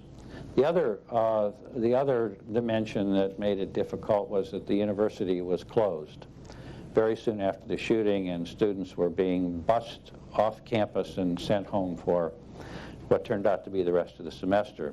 So it was a matter of great urgency to get as many of the witnesses to various aspects of the shooting as we could in a very, very short period of time. One of the arguments that the National Guard presented immediately was that there had been sniper fire. And 2 days after the shootings, we were able to interview a guardsman who said, no, we were never in danger, and there was no sniper fire. One of the rationales for the sniper fire was the metal sculpture that John mentioned, and it's up here, that was shot when he was standing close by. The perception was that there was that the bullet went through it and created some fraying of the metal on the side nearest the guard, which suggested to the casual observer that the bullet had been fired from a position away from the guard, meaning a sniper.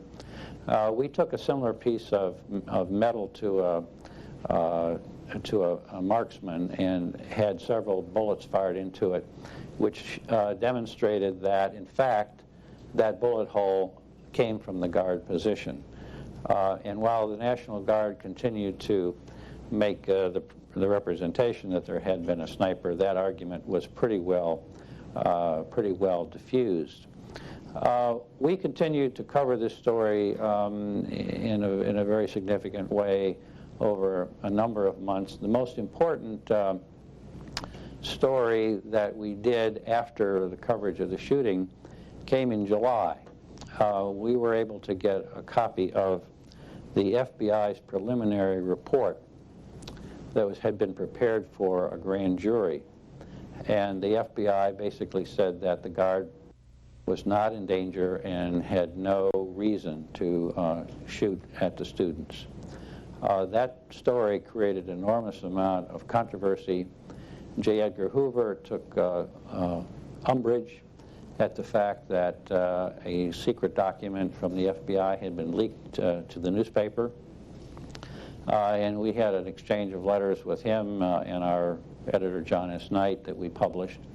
But that version, based on the FBI's finding, has become generally the accepted wisdom about the shootings and about the fact that the guard was not in danger and should not have used its weapons on the students.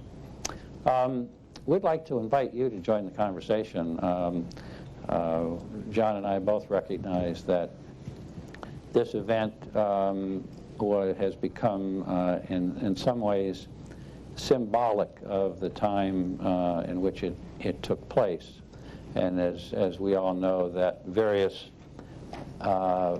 aspects of the Vietnam War have been discussed and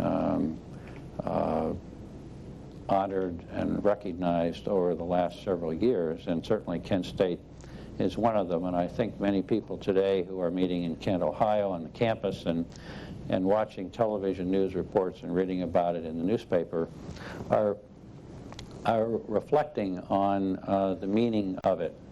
And to those of us who were there, John certainly was much more present than I was. I was in the newsroom in Akron, but it was a situation in which there was a great deal of ambiguity about our country and its role in Vietnam. Clearly, this was a violent and tragic event, and in many of our minds and hearts, I think it's an unresolved experience in our country. And maybe many of you share that feeling, but we'd certainly like to have your questions and your comments. We have microphones around the auditorium, and if you'll just please put your hand up, we'll get a microphone to you. Down here in the front, please.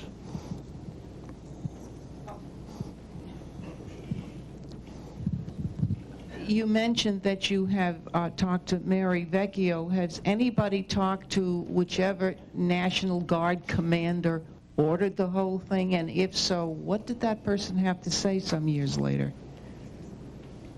Well, there is no evidence that a senior National Guard commander ever ordered the shootings.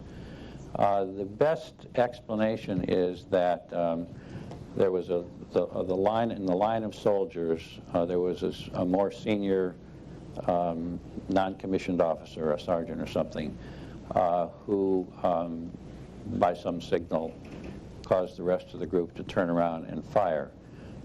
Some of the guardsmen fired into the air, but some of them shot down the field at the students. There was a general named Canterbury who was wearing civilian clothes and who was behind this group of soldiers, guardsmen who shot. And you can see from his expression that he is surprised and stunned that this is taking place. There's no evidence that there was any order given, official order given by the senior commander on the field to shoot. Someone else. In the back here, please.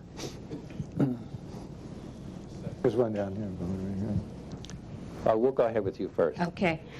I'm from the Akron area and lived there at the time of the shootings.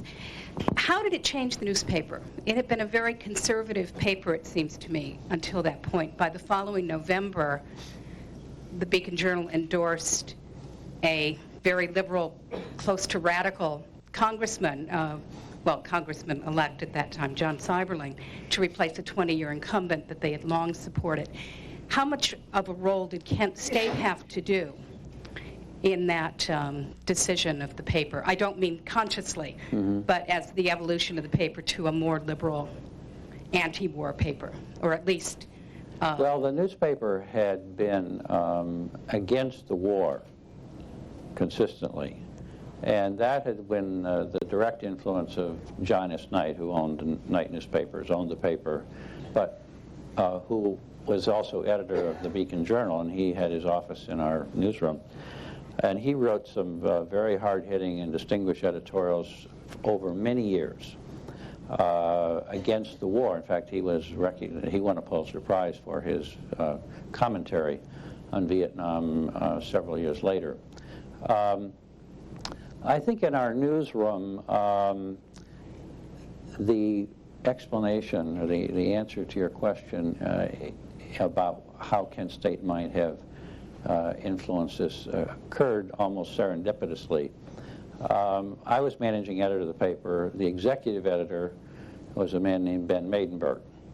Ben was a conservative, a good friend of the governor's, and had some very strong feelings about student protesters, and he was much more supportive of the war. As it happened, he was in Israel on a trip when the shooting occurred and wouldn't be back for 10 days. So our coverage was not under his influence, if you will. I was responsible for directing the coverage, and I think the tone of the coverage, while it was balanced and fair, was enterprising to the extent that we were able to show that a considerable amount of the blame for creating the situation in which the control of the campus was taken away from the university, in which the National Guard was there, armed with combat weapons, not trained for protest management. All of that came out in a way that I think enlightened the community as well as perhaps enlightened our newsroom. It was interesting that Governor James Rhodes, who took control of the situation, was a candidate for the U.S. Senate in the And the Ohio primary was to take place the next day, May the 5th. And he was running against Bob Taft. He ultimately lost the primary. And there's a story about a meeting that took place on the Kent State campus on May the 2nd, on Saturday. Rhodes had come into town. He had gathered the townspeople, all of the law enforcement agencies, and had stuck some university officials over in the corner. And they were talking about a variety of remedies to resolve this growing tension. At some point during the meeting, and this conversation had gone along rather mildly and modestly, somebody opened the door and said, well, the press is outside and they want to come in. And they let the press in, and the governor changed his demeanor dramatically, and it was from that moment at which he made some statements that got broadcast in which he likened the students to brown shirts and some other very vigorous language that sort of set the tone of what the state of Ohio was thinking about student gatherings on the campus. That was a very important moment in which the authorities lost the opportunity to bring the campus situation under control in a different way. Okay, we have somebody back here. To what extent have the guardsmen been interviewed in discussing the situation? For instance, how many were involved? How many shots were fired altogether? And were they under any instructions in dealing with this? Were they shooting to kill, shooting to wound, or to stop this tumult that was going on? Well, there were about, 40 shots fired? 60 some. So I'd say 60 shots were fired. Some of them were fired in the air, apparently as a warning. Others were fired at students. I think it was an individual decision by individual guardsmen. There's some interesting background about this particular group of guardsmen who were called to Kent State. The previous week, they had been involved in protecting independent truckers from a Teamster union strike, and they had been riding all week as sort of shotgun in the cabs of these independent trucks. And these were basically farm kids who were not comfortable on a college campus.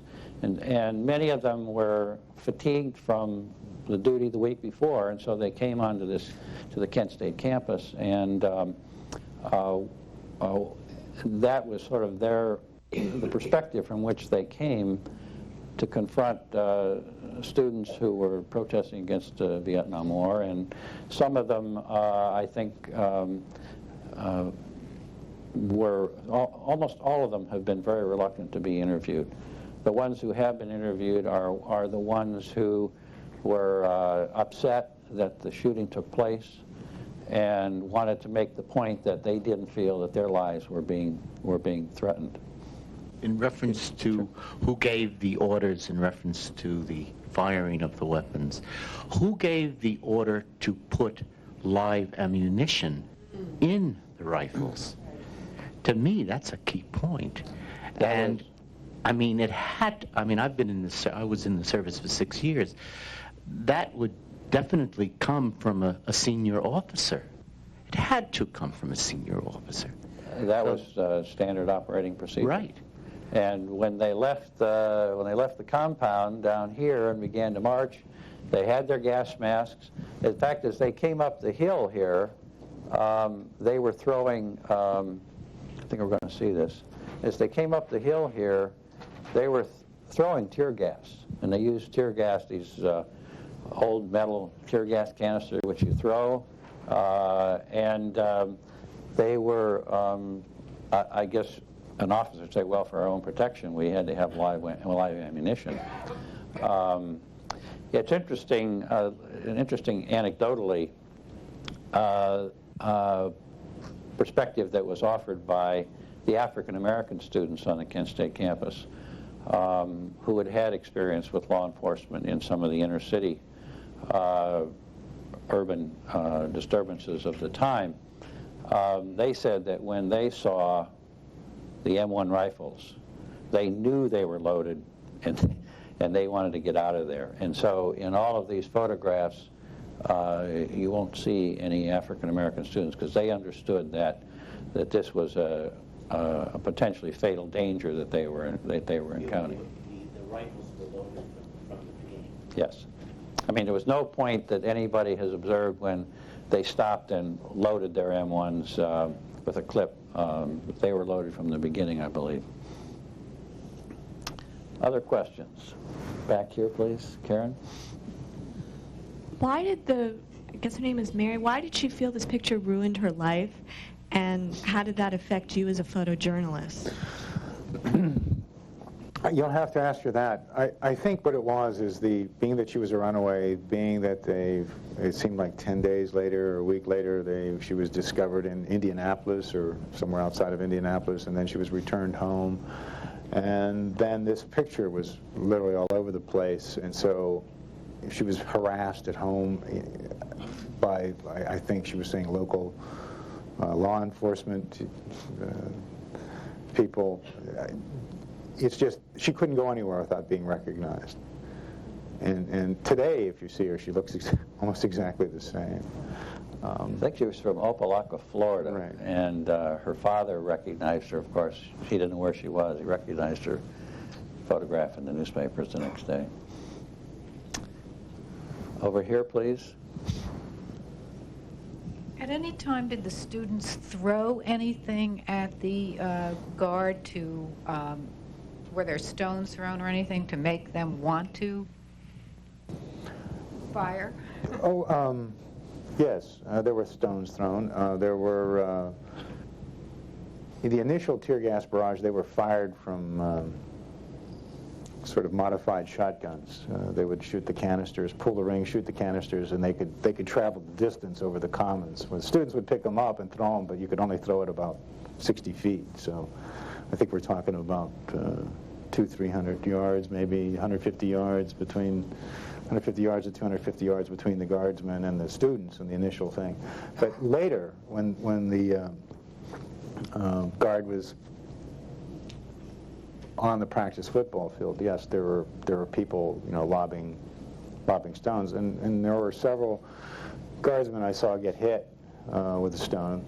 I only knew they got hit because it clunked when they hit their helmet. You could say they would see it coming. They'd say, "Here comes one," and they would, back up. But one of these stones was about the size of something that you could throw. Nothing huge, but something you could throw.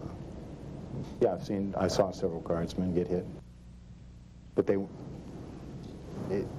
weren't debilitating in any way. Yeah. We'll take a final question right here, please. Well, your photograph certainly became a rallying point for the anti-war movement, and they were shown extensively. And how did this affect your career? What happened to you after all of this? Obviously, you became sort of famous. Was this your 15 minutes of fame, or what happened? Yeah, sort of. 15 years or whatever, 30 years. What had happened was that at that small newspaper that I worked at, there was a man who would return between tours of duty of Vietnam. His name was Eddie Adams. And I would always take my work to him for critique. And so I remember how shocked and stunned I was at his photograph taken the previous year of the execution in the street in Vietnam of General Luan with the handcuffed terrorist. And even seeing that televised, where it was like instantaneous, and the fact that this single frame picture you had it to ponder was so startling. What had happened is I was being young. I was feeling pretty cocky that, hey, look at this, pretty good shooter, and I think the day that I received notification of the Pulitzer, which I think was almost a day short of a year later, that day when I got back to my apartment was a telegram from Eddie Adams, and he basically said, "Congratulations, let's see what you can do tomorrow." so that, you know, brought me back down. John, thank you very much. Thank you, let's say thank you.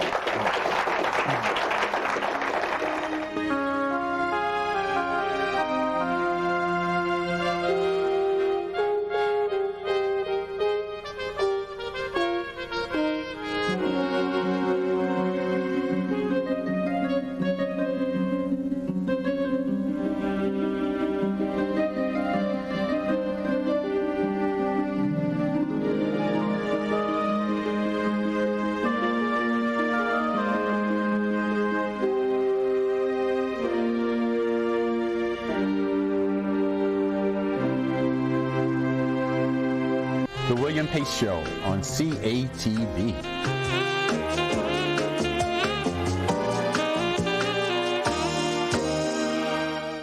You have two nations who've gone back to the battlefield to determine fate, in which probably none of the participants were even alive when the loss event occurred. That's very, very significant. And over the last 10 years, we have been cooperating very closely with the American side to account for the American missing servicemen. But I feel very strongly that this country owes every wartime, peacetime, anytime we send sons and daughters off to do the bidding of this government, that we account for them. That's what we're here for. Bring home our lost sons and give their families a little closure. It's been 25 years since the fall of Saigon and the official end of U.S. involvement in the Vietnam War. For most Americans, it was the end of a painful chapter. For 2,029 Americans and their families, the war continues. They are the missing in action, the unaccounted for, those whose fates are still unknown. They are a catalyst behind a national drive to return to Vietnam and to achieve the fullest possible accounting.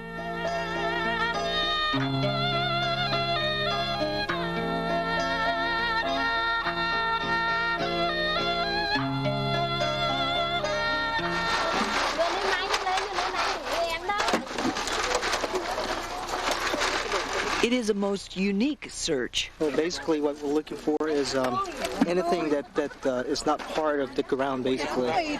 It has been described as a most noble cause. And this just shows its truth to it. Lost but not forgotten, and we're still looking. It's been, what, 30 years? Over 30 years ago. It's a U.S. mission called Joint Task Force Full Accounting, a Department of Defense investigation into an American mystery. It's a very strange puzzle. When you're doing regular archaeology, you go to a site where you see something on the ground and say, oh, this could be neat, let's dig here. And in this case, you're going to somewhere that somebody has pointed out, and you have to find that proverbial needle. This time, the needle in question is American remains, and the haystack is Vietnam.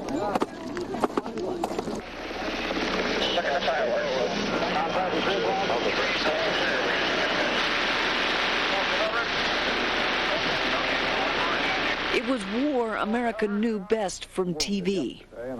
Night after night, America's capacity to witness horror and destruction were tested, until ultimately national conscience swayed political decisions. In the spring of 1975, American forces called it quits. In the end, the Vietnam War claimed 58,000 American lives. For the 2,029 still listed as missing in action, activists like Joanne Shirley promise they will never let the nation forget a single one. I want them to think like a family member. I want them to think, if this were my brother, if this were my dad, what would I need to know to have a total resolution in my mind on this case? She says she lives to hear something definitive about her brother Bobby, an Air Force pilot listed as missing in action in 1972. She says she'll never give up hope. to me, I want to be able to look my brother in the eye, whether it's here or, you know, in eternity. And I can't do that if I don't do everything I can to find the answers. It's the mission of JTF Full Accounting to search for the answers. Some are hard, some are easy. They start with an educated guess, and then they dig. This is a recovery and excavation site. Its name is RE4. Trying to find that one little piece that can pretty much close this thing out. A tooth, bridge, some bone.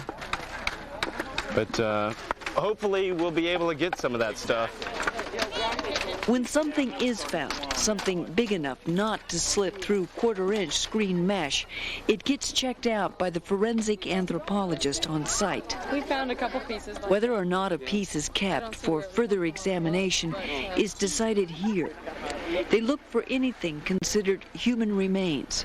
First choice is a tooth, then bone.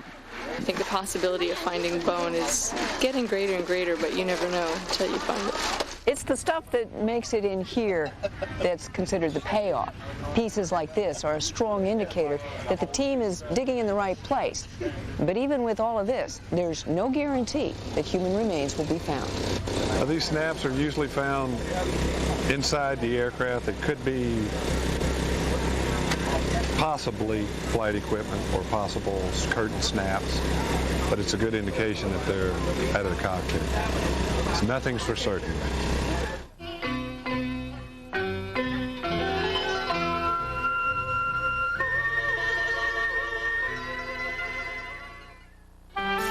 You're looking at soldiers, citizen soldiers and their families, members of the Army National Guard. They spend 1 weekend a month and 2 weeks a year in intense training to be ready when they're needed by our country or communities. They live at home, building civilian experience, pursuing higher education and personal goals. They're friends, neighbors, teachers, accountants, fathers and mothers, sisters and sons, getting good pay and benefits while giving something back to the country they love. Join them. Call 1-800-GO-GUARD and discover the part-time job with full-time pride. In the Army National Guard, you can.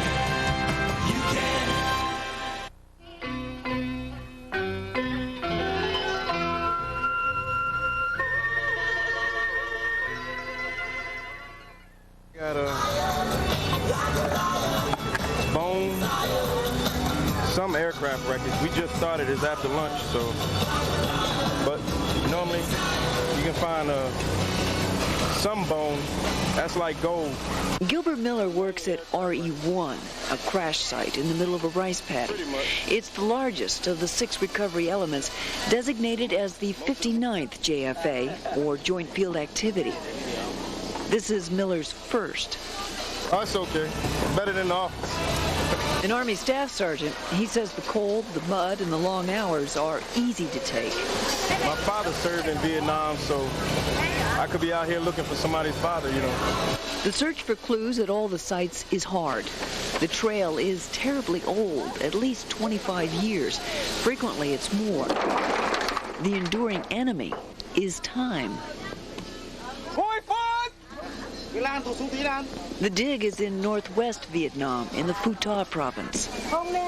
The operation is a wet screen.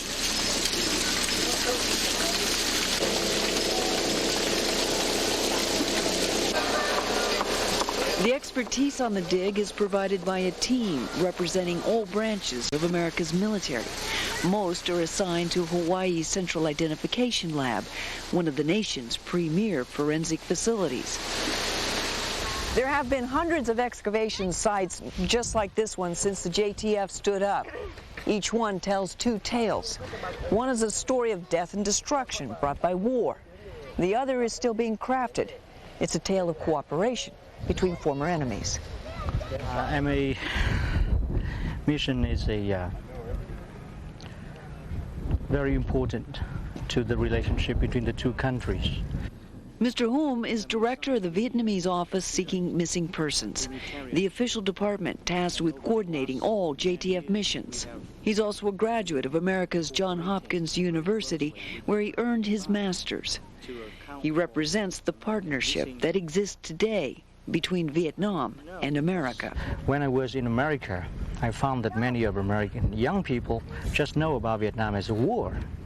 And we want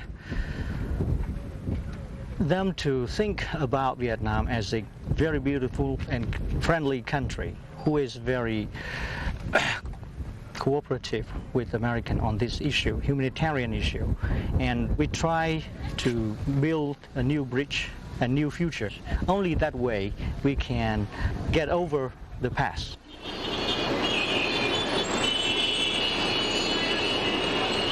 The Socialist Republic of Vietnam is easing into the new millennium, making the most of an unprecedented period of peace.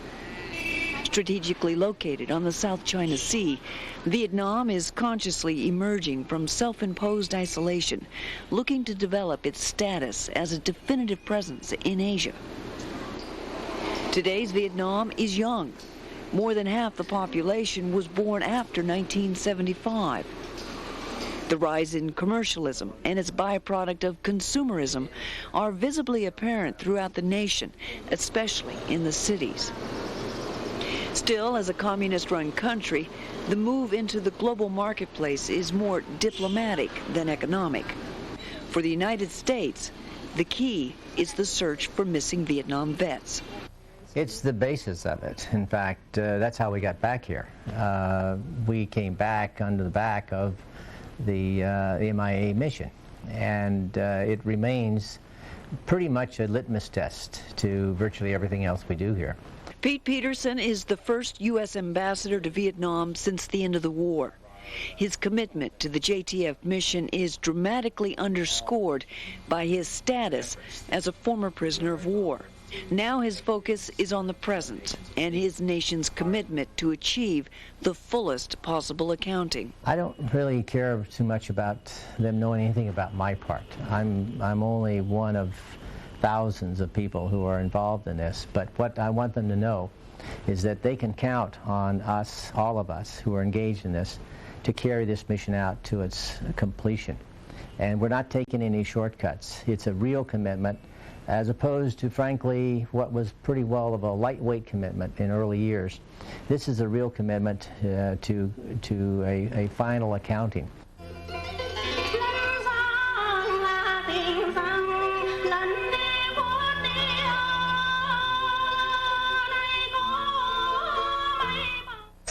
What if you had to give up one phone call a day? Not only is it red, but it's bright, red. Just one. Yeah. And then she wears these earth tones. Well, at least what are you going to wear? Could you do it? Let's all wear red. Before you answer, you should know that one of the most effective deterrents to kids using drugs is parents and the time they spend with their kids.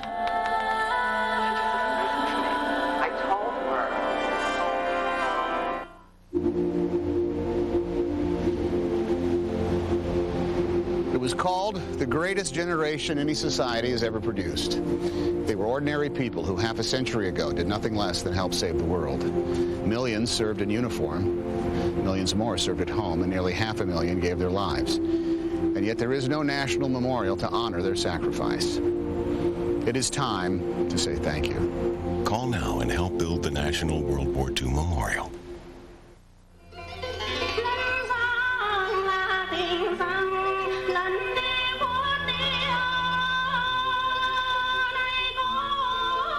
During the war, I never had a chance to serving. I know American soldiers were serving to Vietnam, and I'm from Vietnam. A lot of people hurt, lost, died in Vietnam, and I myself obligate to pay them back whatever I can do. Viet Ngo Loong left Vietnam 20 years ago as a refugee. He says his country of birth has changed, and he thinks for the better. He says it's not as poor as it was, and the people aren't tainted with fear like he used to be. He says coming back to Vietnam is an opportunity to fulfill his obligations. I feel I owe them something, and I want to help them to pay it back.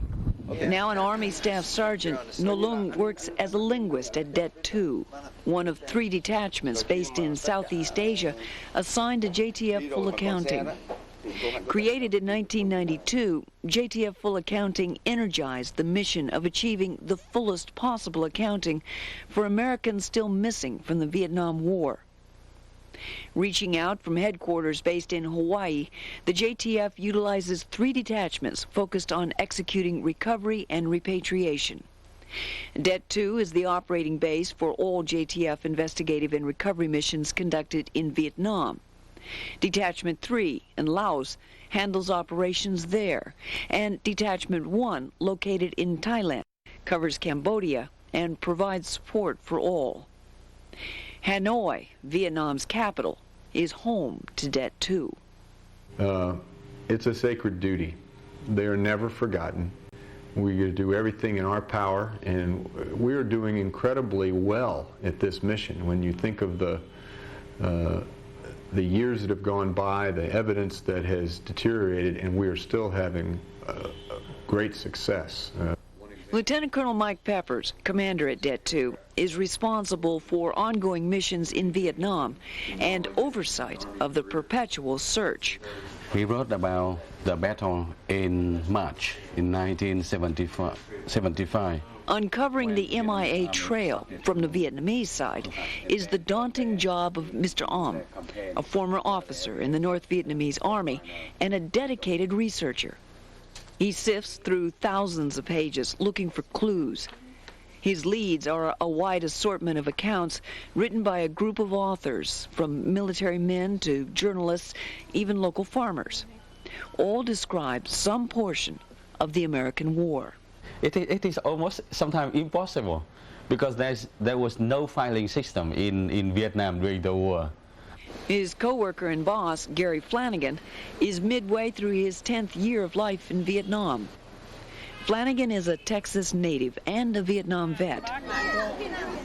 He's given over his life to the successful pursuit of the JTF mission, an occupation he claims is one of life's great wonders.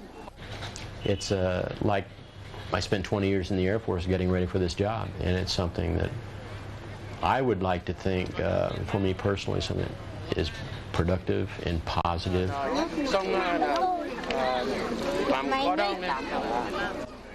Flanagan has an unusual contemporary, Colonel Bien, a high-ranking member and hero in the Vietnamese military. Colonel Bien joined the Army at age 16 to fight the French. In his 50 years as an infantry soldier, he has fought any and all enemies who have threatened his country, to include Americans.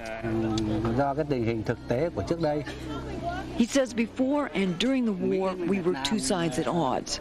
Now it's time to put the past behind us.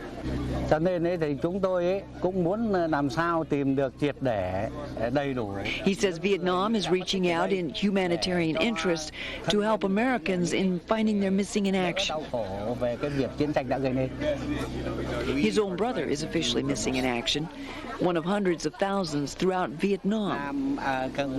He says he hopes his country and ours will continue to cooperate with each other in order to find the soonest possible way to resolve this issue.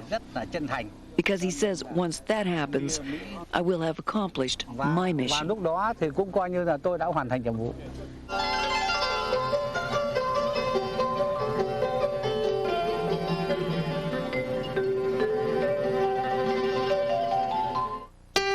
50 years ago, the United States, the Republic of Korea, and 20 other countries fought for the first time under the United Nations banner against Stalinist North Korea and Communist China.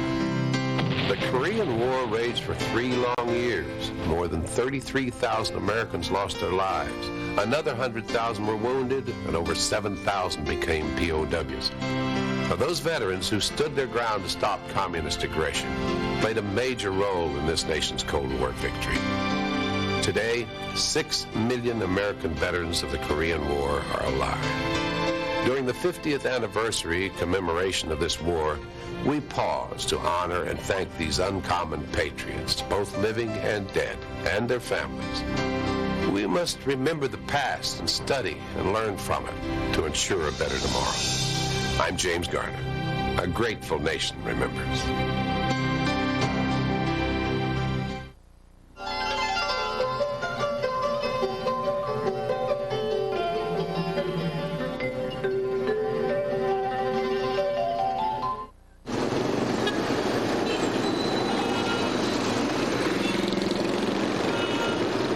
It's hard to associate Vietnam today with the Vietnam most Americans remember, a country made famous by war. There are reminders. They're subtle, but tangible. In Hanoi, one of the last remaining statues of Lenin occupies a quiet place. Not far away, the tomb of Vietnam's hero, Ho Chi Minh, is one of the most visual signs. Evidence of another age, another time. Nearly a generation later, Hanoi is a bustling metropolis, nearly 6 million people. Outward signs of a war are pretty hard to find unless you know where to look. The infamous Hanoi Hilton is now a tourist attraction. And there's B-52 Lake, where the remains of an American bomber are a garish background in a local neighborhood.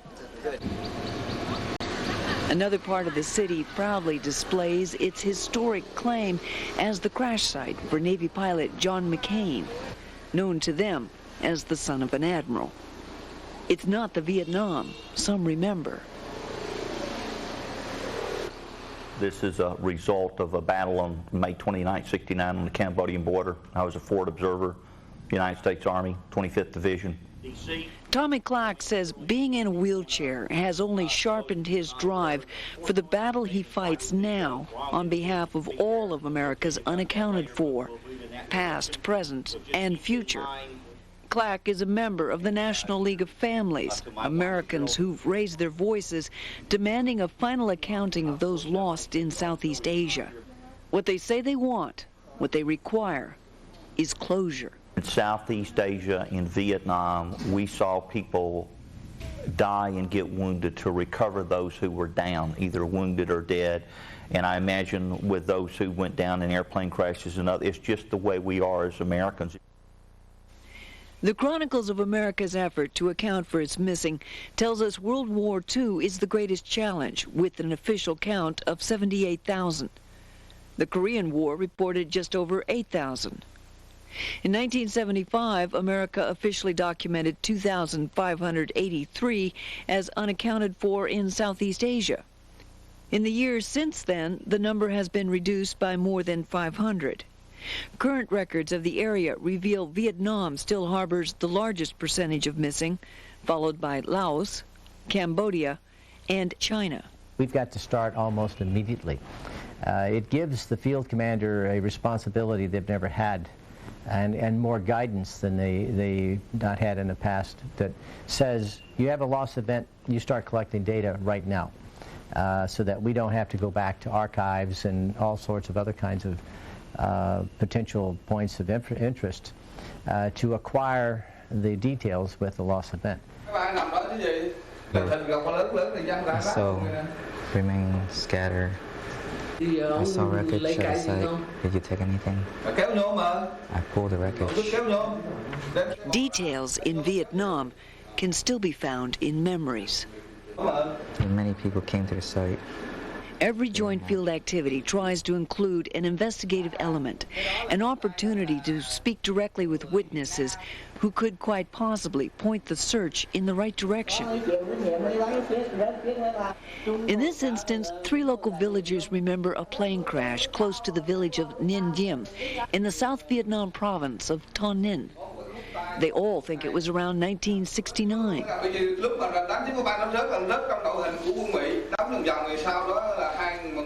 Sometime before the holiday of Tet. Bác ơi, According to American records, the crash in question happened in 1965. Now we're going to go to the site. They said it's, one witness said it's 2 kilometers, and this last guy said up to 7. So according to my GPS, it's 4 kilometers from here, so we're within the bracket, so we'll see exactly where. They take us to the edge of Vietnam. According to records, fighter jets were in this area, but only the experts can determine if one crashed exactly here. Something happened, but what and when? Can you tell? No idea. It's been melted. Yeah. So maybe part of an aircraft? Could be part of an airplane. All of this could be part of an airplane, no, for sure, one way or the other. It looks like something, something more than an ox cart, though, so. Final analysis concedes there was a plane crash. When we looked in the books, there's a crash that happened here on February 3rd, 1969, of a Vietnamese A-1 within 100 meters of here. But not the right one. The record lost. Well, basically, that's the only way it was not lost. The guys were recovered upon the plane crashing. They either bailed out, the plane crashed, it crashed, they took the remains following, but basically there's no person here. It's just the plane. The clues being looked for so persistently are shrouded in the beauty of this land. Vietnam is cryptic and enigmatic. It is the sole possessor of the keys, unable to unlock the secrets behind the disappearance of so many. It is incredibly emotional, this job of looking for human remains. Yeah, it's pretty emotional when you recover something. Denny Danielson is a forensic anthropologist on his 26th mission in Vietnam.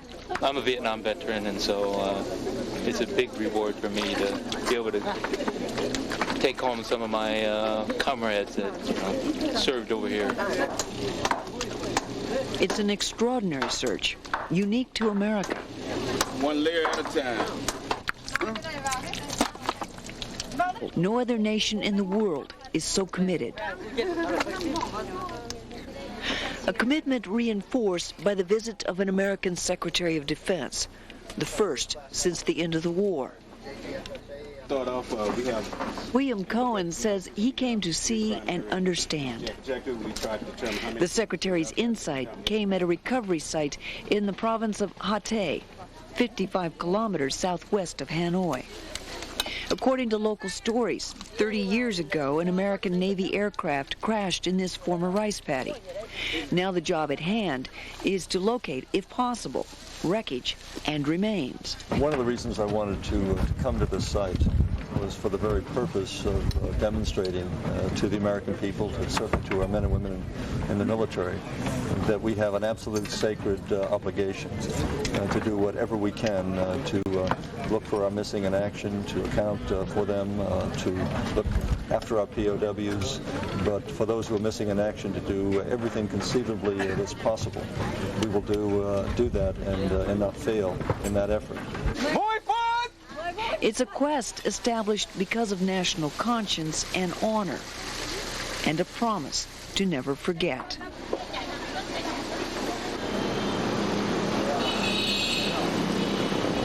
Joint Task Force Full Accounting has been described by some as America's humanitarian mission for Americans. It is a national commitment to all Americans, past and present, a pledge to achieve the fullest possible accounting.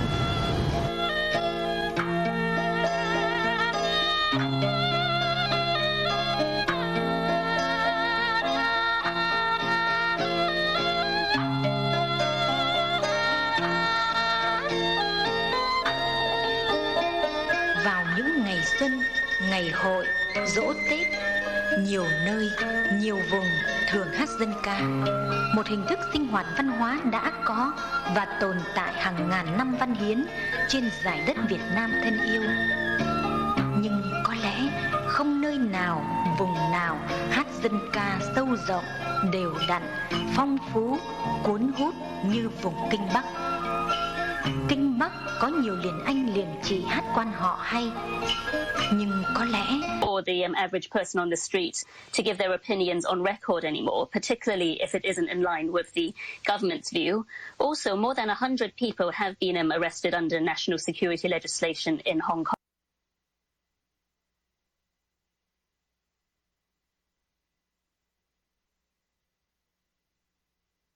Including, in fact, a lot of pro-democracy activists that Emily Lau, who we heard from just now, had worked with.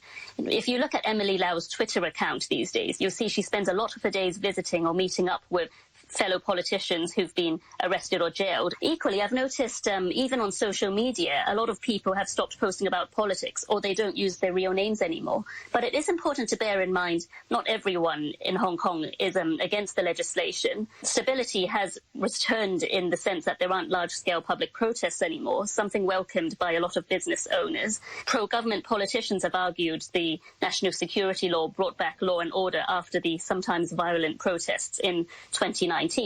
One recently argued, he said he supports democracy, but what's the point of having that if the whole system is dismantled and Hong Kong becomes unstable? And while a lot of people are leaving Hong Kong or feel that they've been silenced, not everyone is pessimistic about the future. That's Helia Chung of the Washington Post. Many thanks to her. And if you want to get a closer feel for the history of modern China, we have a really impressive collection of stories from the communist era in China on our website. We have personal accounts of the long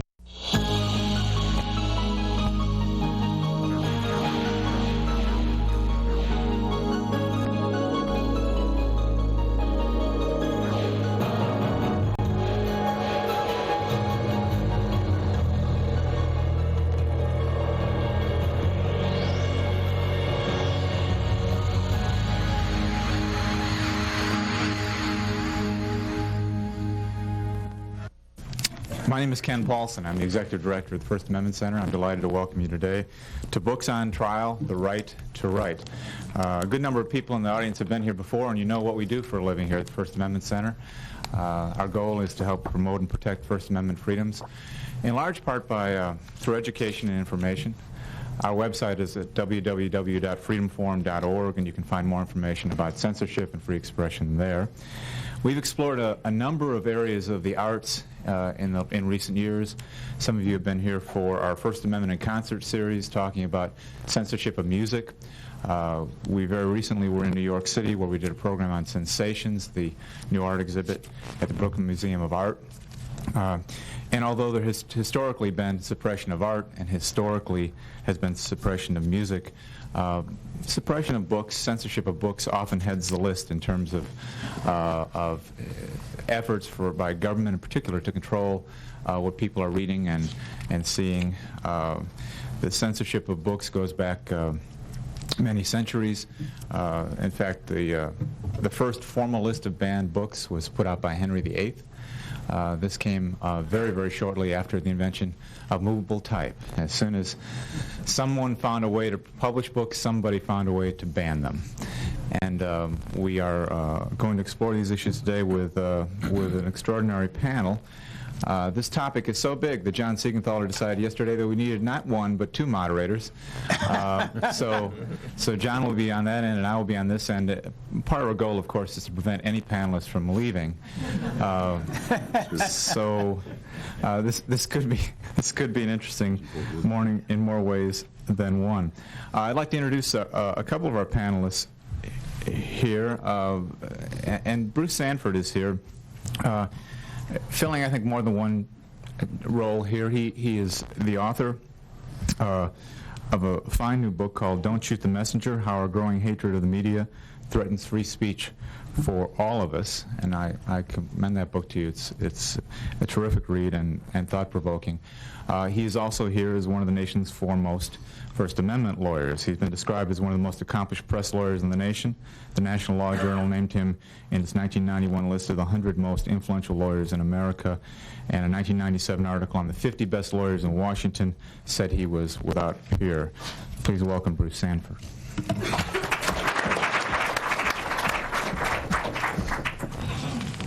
This, incidentally, is his book. It's bright red, and you can find it in a bookstore near you. Our next panelist is Bell Hooks, who I was just telling her on the elevator ride down that I you do a little research in preparation for these panels, and I'm not sure I've ever seen so many different descriptions of an individual. In this example, this is the Writing and Resistance webpage.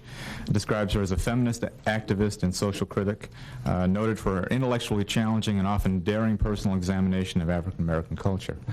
Bell mentioned that she's most comfortable with the title of feminist theorist. We know that she is a fine author, and I want to share with you her new book, All About Love, New Visions, Bell Hooks. Please welcome Bell Hooks.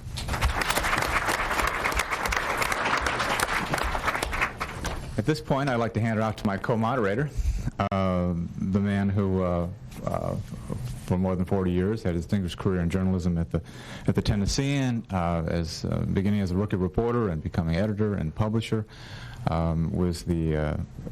Established the editorial page and ran that at USA Today, and was former president of the American Society of Newspaper Editors. As you know, served for a brief time in Bobby Kennedy's, not a brief time, served in Bobby Kennedy's Justice Department as well. And then when things began to slow down ever so slightly, decided to rev things up again by founding the First Amendment Center. My colleague, John Siegenthaler. Thank you very much. It is a wonderful panel, and it will take two moderators, given the subject matter, to I hope hold them and you in check, because after we're through we'll have questions from you. Let me introduce first of all Michael Wilhoit. He says that he never thought about, when he was growing up in Oklahoma, becoming a controversial author. After Oklahoma State, he dedicated himself to becoming a full-time author, artist and designer and illustrator and author. He became controversial largely because, I think, of the books he has written, and he's written several. Two titles sort of, well, they sort of tell you why. One is called Daddy's Roommate, and the other is called Heather Has Two Mummies. Both are books for children.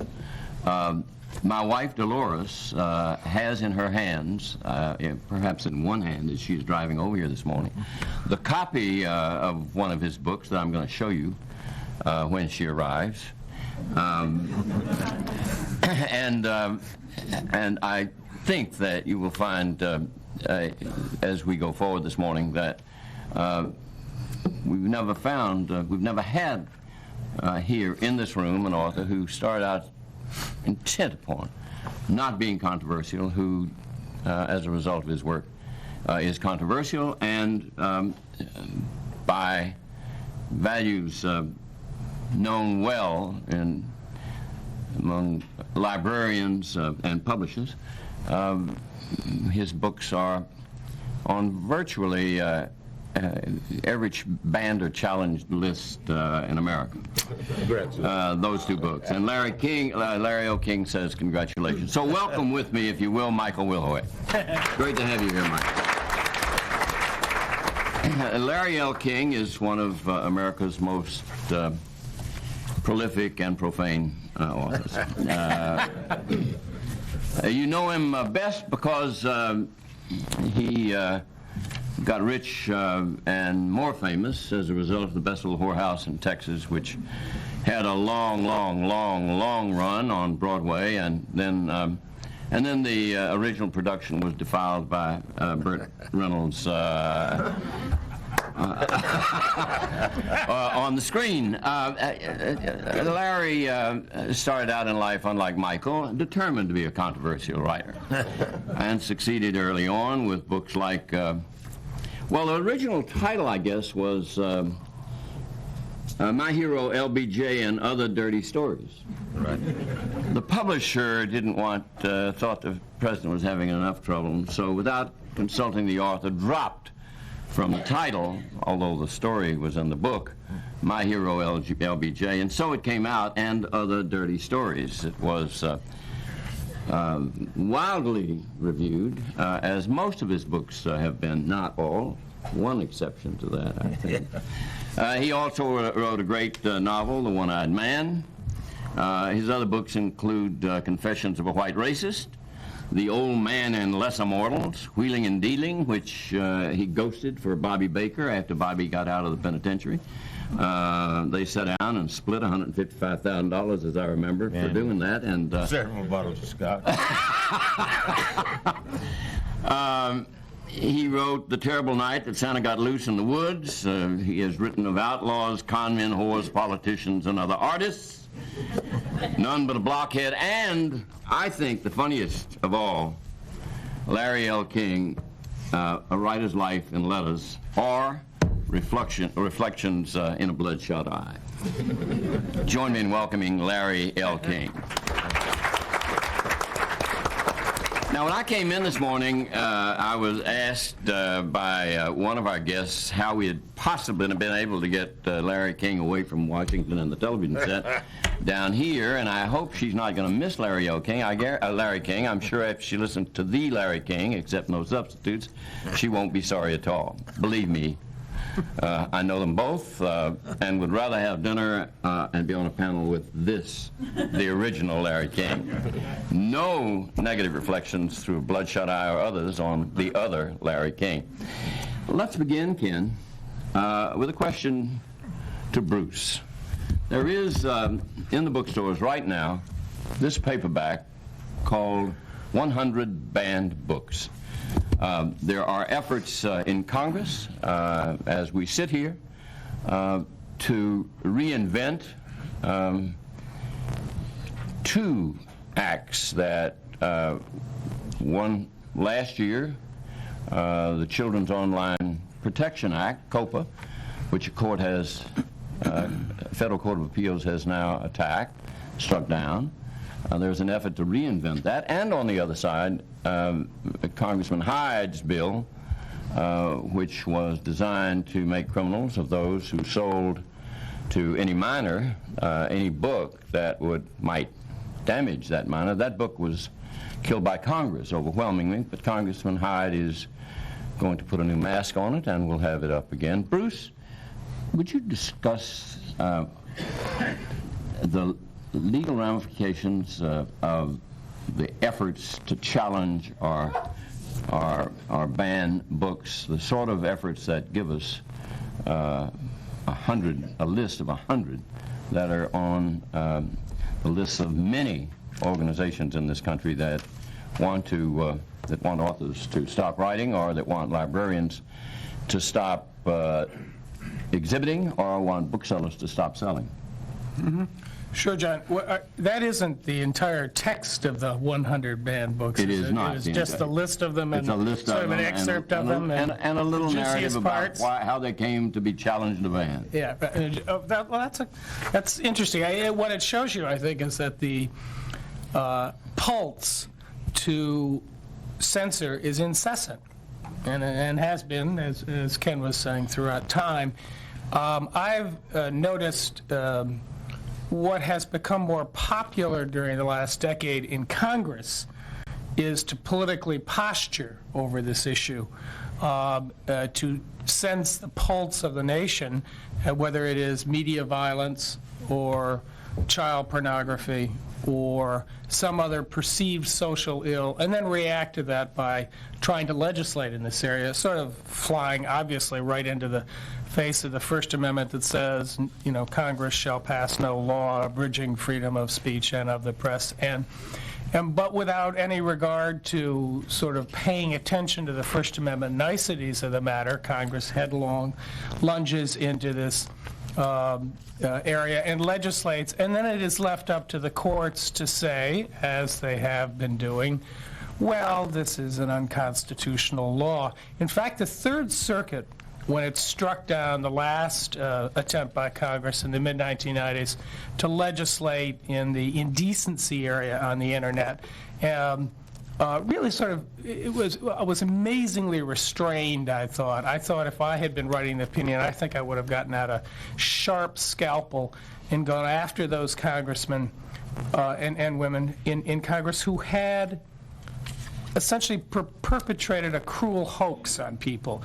And the victims of that hoax were parents because Congress was essentially saying to them, don't worry, the federal government can do the job that you should be doing, namely monitoring what your children watch on the internet or what they access into in the internet. We can help you out in that regard. And of course, that's nonsense, but it is kind of a cruel hoax that they perpetrate on people, leading me to go up to Capitol Hill after the bill was ruled unconstitutional and say, Congress legislating in this area is a little bit like a nearsighted Julia Child wheeling a meat cleaver. Somebody's going to get hurt. And in this instance, it's parents who get hurt, I think, because they get fooled into thinking, as I say, that the government can do something in this area. But the pulse is incessant, and I think we've seen it again in this online Privacy Act, and again, once again, to try the Congress suggesting that existing laws aren't sufficient to prosecute pornographers on the internet. And that's just wrong. In my view, they are. The Justice Department, if they want to add 100 more lawyers and do more enforcement work to get child pornographers off the internet, they can do that. If they want to spend their time doing that rather than antitrust work or tracking money laundering from the Russian mob, if they want to spend federal money going after the child pornographers in this country who are operating on the internet, they can do that. They can do that under existing law. We really don't need any new law for that. But Congress's ability to posture in this area and try to convince us that there are friends that are going to help us in this area is, I think, endless. I want to follow up. So much of the pressure on books does not come from Congress. You can always see Congress coming. It seems that censorship is more often subtle, and it appears in large part in educational institutions. Bell Hooks teaches at Women's Studies at Oberlin College, and in 1993 she began teaching in the English department of New York City College. We have seen two waves in college settings where there was a period where there were a lot of speech codes, and then because of constitutional issues, speech codes began disappearing. Do you see any efforts to limit access to books on college campuses in your own experience? Well, I want to say, first of all, that censorship is already institutionalized into the fabric of what I would call white supremacist capitalist patriarchy. And that part of what, and I don't even know why people laugh at that. It's not funny, because the very fact is all voices are not seen as equal or are not equally heard. As the one female and the one black female woman of color on this panel, I'm reminded of that, about how certain voices set the tone not only of what is said but what is heard, and that the right to write really begins with the right to read, and that takes us not back to campuses but really with public schools and campuses. And censorship, to me, begins when we as professors choose what we want to teach and how we teach what we teach. I mean, so that the ramifications of censorship far beyond Congress have a lot to do with the biases that are embedded into our educational structures. This country believes in censorship. That's what keeps white supremacist capitalist patriarchy what it is. And I think that there has to be a kind of cutting through the fiction that somehow censorship begins with a book being banned. I mean, it has begun, for many of us, it's been the centuries of our books not being recognized, taught, read, what have you, before they're banned. I mean, how can you ban something that people don't even know about? I mean, I grew up in Hopkinsville, Kentucky, not very far from here, and I remember when my good little white teachers and other people told me black people hadn't written any books, and we couldn't read them because they didn't exist. That was a form of censorship, because it was simply not true. And I thought of that when Ken was introducing me. I don't write personal books. I've written 17 books, 2 of which are autobiographical, but I tend to write social criticism and cultural criticism. So that we are also centered in how we talk about what people write and how we define people. And on campuses, it's been a major problem with the critique of curriculum. How do we create an unbiased curriculum? How do we open up our institutions so they reflect the notion of freedom embedded in the First Amendment and other forms of talking about what it means to live in a democratic society?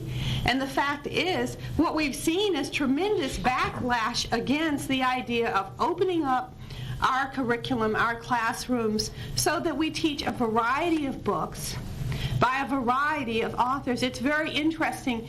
If you look at the 100 banned books, a disproportionate number of them are by black women writers, despite the fact, and that's not saying a lot, because 100 is not a lot of books to begin with, but if you think about how little known black women writers really are in this country, it says something about how the voice of black females and black people in general, especially if it's a dissident, decolonized voice, is heard, that our books, which have come so late to the public imagination and to begin with, are among the first books to be censored.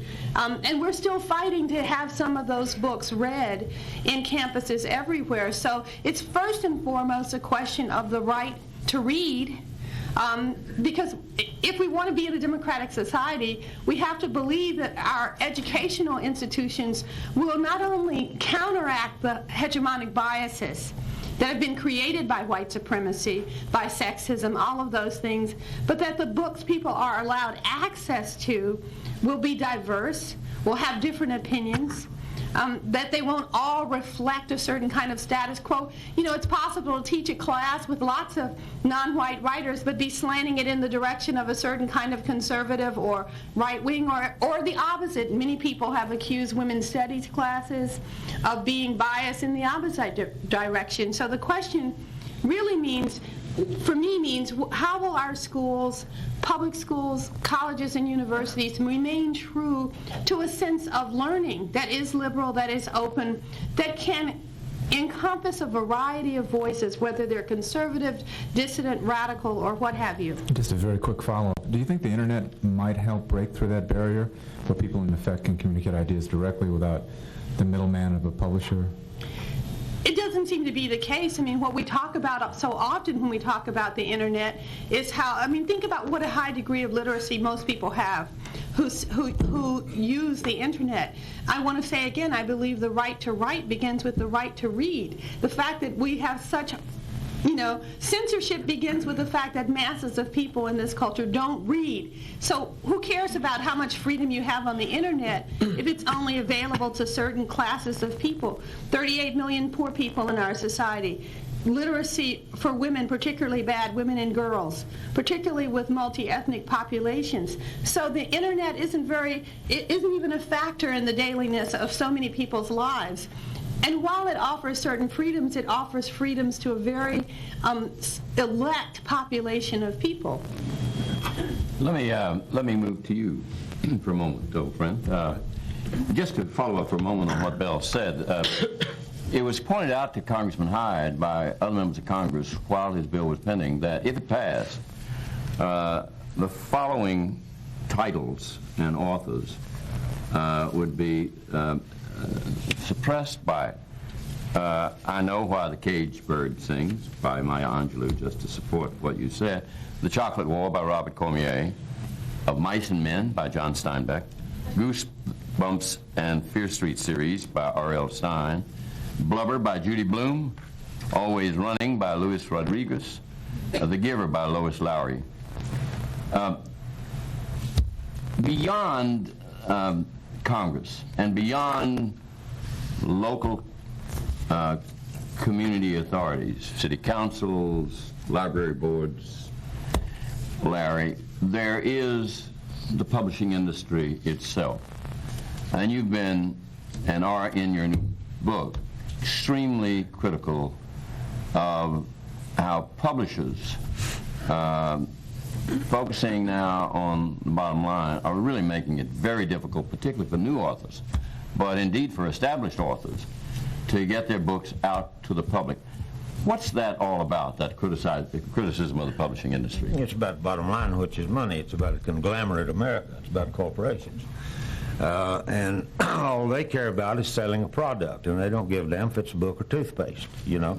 They're going to take it and try to sell all they can and put most of their advertising money into what they think is going to make them a lot of money, and everybody else gets crumbs or nothing.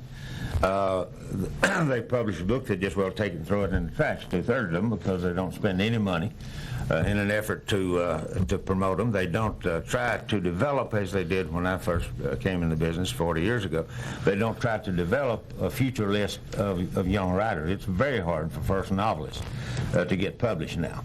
And when I was coming along, you could. They might run only 2,500 copies, and you might sell 1,200 if your aunts and uncles bought some. But at least you had to start, and you had a little background, and you began to establish a track record that could grow over the years. But that is no longer true. I'm about to be 71 years old, and I can't believe that. I'm supposed to be 19, but I have many of my contemporaries who have been advised by their agents to not let their ages get out if they can avoid it, and sometimes even to submit their books under another name now, because of the fact that they'll punch you up, the publishers will, on the computer and think, well, hell, Larry L. King now going to make us 35 cents, and not be interested in your book, you know. So that is, you know, a form of censorship in itself, really, I think. And it's a thing that's very disturbing to me because it does not look down the road toward the distribution and honor of good writing and developing writers for the future. Well, let me just follow that up with another question. At the time, the Best Little Whorehouse in Texas, Larry followed that up with went out to Texas and did something on the Best Little State House in Texas, which sort of shocked the members of the state legislature in Texas, the comparison between a house of prostitution and a house of legislation. But at any rate, but at the time, there was an outcry about the title. Oh, yes. We'll talk a little bit about... Well, the New York Times at first would not accept our ads because of the terrible word whorehouse in it. And finally, and neither would the TV network, you know, their main stations in New York City. And finally, we got an independent... Glad we know now where the home of censorship is. It's not in Nashville, buckle on the Bible Belt. It's in New York City with the New York Times. Really. And we finally got an independent TV station to accept some ads, and then the Village Voice, and then the New York Daily News, and finally the New York Times fell in line. But what happened all around the country for years, and the show toured forever, it's 22 years old now, still playing somewhere every night, thank God. It keeps me off the streets, but we had for years, for the first 10 years maybe when it was touring the country, especially in Texas and the South and in some places in the Midwest, there'd be these pray-ins against the show. You know, the groups would get in San Antonio. They got what they deserved. I thought it was wonderful. They had a 30-day, night and day pray-in. And we were there for a month, and when we left town, Tommy Thompson, a columnist there, wrote and said, thanks to the folks praying in against Best Little Whorehouse in Texas, it's taking away from San Antonio $8 million in ticket sales and $6 million worth of whiskey sold in the lobby. And so that was the sort of censorship I loved. And we had quite a bit of that where the theaters would be boycotted. And they would, some of them to try to appease them would call it the Best Little X House in Texas or the Best Little Blank House in Texas or whatever. And of course, I just went out and whipped that stuff up all the time because every time I made the censors work for me. The more publicity you can get on a deal like that, the more tickets you're going to sell. In fact, in New York City, I came up with a devious plan, and I'm proud of it. We bought some advertising on city buses. You know, see Best Little Whorehouse in Texas and told the theater at 46th Street Theater and all. And then I had a friend of mine call a cardinal's office in New York and fuss about these being out there. Well, naturally, the cardinal just went ape shit. And I was positioned so that immediately the TV folks were directed to me. And I said, well, I believe the cardinal would learn more about his city if he'd be on the inside of the bus looking out rather than on the outside of the bus looking in. Then he'd see what's wrong with his city. And we sold a ton of tickets. The box office just jumped for about 3 weeks after that, you know. And meanwhile, during the controversy, nobody ever got around to taking the signs down on the thing. So it worked every way in the world. And, you know, all's fair in love and war and writing, I guess, and I will exploit those folks. I had one other book, Confessions of a White Racist, published in 1970, that was attacked by everybody. A lot of the so-called liberals and integrationists assumed from the title without reading it that it was a segregationist book. This is Confessions of a White Racist. Yeah, then the white segregationist decided that it was an integrationist book, and then a lot of black writers attacked me for having the audacity to write about racism when I was a white man and not a black man. So, you know, I thought that's a little bit peculiar. It got great reviews and was nominated for the National Book Award, and it sold 7,000 copies. I could sell that many, you know, this morning. With your cousins? With my cousins, aunts, and uncles. Because people didn't want to hear it. I would go on TV shows to talk about that book, and between folks singing and dancing and telling jokes and all that. And I could hear TV sets clicking off all across America just from the way the audience rustled, you know, and coughed around. They didn't want to hear that message in 1970, and may still not, I don't know. Anyhow, that's it. Well, Dolores just arrived with Daddy's roommate, Michael, so Ken? Yeah, I was going to say, I'm glad that has arrived. Michael, this town, as you know, is known as Music City, so we tend to think in terms of charts, and I'm looking here at the top banned books in the 1990s. You're number 10 with a bullet. Moving up the charts with Daddy's roommate, you're catching up with Mark Twain, J.D. Salinger, and John Steinbeck. Pretty good company. What were you thinking? Did you sit down and write this book and go, you know, I'm about to write one of the 10 most banned books in America. Was that a goal? What were you thinking when you put this book together? Ken, I had no idea. This, by the way, is a book that censorship has simply made. I mean, it wouldn't have sold anything if it hadn't been attacked. When I wrote it, I was writing a children's book to have something to illustrate, because I'm first and foremost an artist. I've been a cartoonist since I was about 3, and so I've always wanted to write children's books. So when I was informed by my publisher, for whom I had done a couple of small things, book jackets and one book of caricatures, an engagement book. I told him that I wanted to write children's books, just casually one day, and then he followed up on that sometime later by saying that he wanted to establish a line of children's books with gay themes, and that I should think of something. So the first thing that came to mind is the title, Daddy's Roommate. And it took a long time to write it, but I didn't really expect it would make any kind of waves at all. When it was published, I thought this is a book for a season. It's directed for the children in this country who have gay parents. I didn't think that would be a very large number. It turns out there are millions of children throughout this country who have gay parents. So this book has been very popular with them. So it's been put into libraries and schools. And about 6 to 8 weeks after it was published, the first rumbling started. And they haven't stopped. But I was really completely surprised by this. I had no idea people would leap on the book as much as they have. And can you talk a little bit about what's happened in public libraries with your book? Well, there's a pattern that seems to establish itself, which makes me fairly certain that that this campaign against the book has been very carefully orchestrated. The stories are simply too similar. I haven't been very close to where this was happening. It's usually in somewhere out in the country or farther up in New England from where I live, and the book is challenged because a parent will come to the library and say, "I found my child reading this book, and I'm afraid I can never expunge the images that have been put into my child's mind." And this sort of thing every time the book has been challenged, this story seems to come up.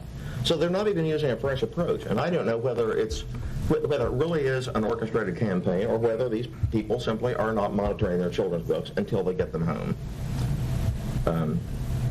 Generally, the tale is the kid is sitting there in the living room, and he's brought back a stack of books from the library, and my book is one of them, and the parent sees this book and goes ballistic.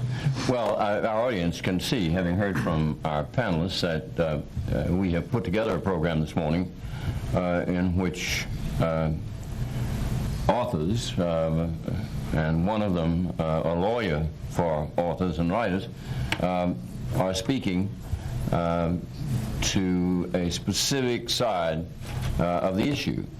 At the time for questions, I know there'll be some of you who may want to challenge what you've heard, and of course that's what the First Amendment Center is all about. But let me just ask Bruce. There's on one side there is the phenomenon that Larry and Michael talk about. Just make me controversial enough, and I can overcome the censors. On the other side, there are people who really believe, as Michael just said, that his book damages their children, or that a book with a title with a word in it, the word whorehouse or racist, will be so offensive that well-thinking people just don't want public to have access to that. Belle's most recent book's about love, and love's not yet controversial enough to get her banned. But Bruce, what about those authors who suffer from that sort of attitude out there in the public right now? Because everybody doesn't have the good luck that Larry L. King has had. Everybody doesn't have the good fortune of being attacked as Michael Woolhoit's book has been. Mm-hmm. There are those who still suffer. Is there legal recourse for an author who, because of his work, is banned? There is, but you don't see many of those cases, whether they're banned by school boards or library boards locally. You tend not to see them. I think it is the prayer of most authors to hope and wish that somebody will ban their book or attack their book, because it will make it more controversial. It's kind of like a badge of honor, like getting on the Nixon's enemies list. There's no question about it. When I wrote Don't Shoot the Messenger this fall and published it, the Boston Globe quoted, I won't call it one of the more vaguely pornographic passages, but it was a lush passage in the book, probably the only lush passage in the book, and then said in the review, "Woo, pretty steamy stuff for a book on the First Amendment." And I thought, oh good, maybe it'll get some action in Boston, but no luck. No luck.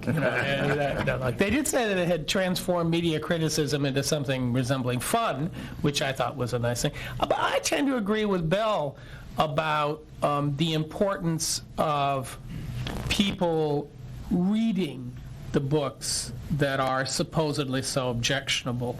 One of the things that I know, one of the dirty secrets of publishing is that conservatives buy books by William F. Buckley and liberals buy books by other liberals, by Molly Ivins or whatever.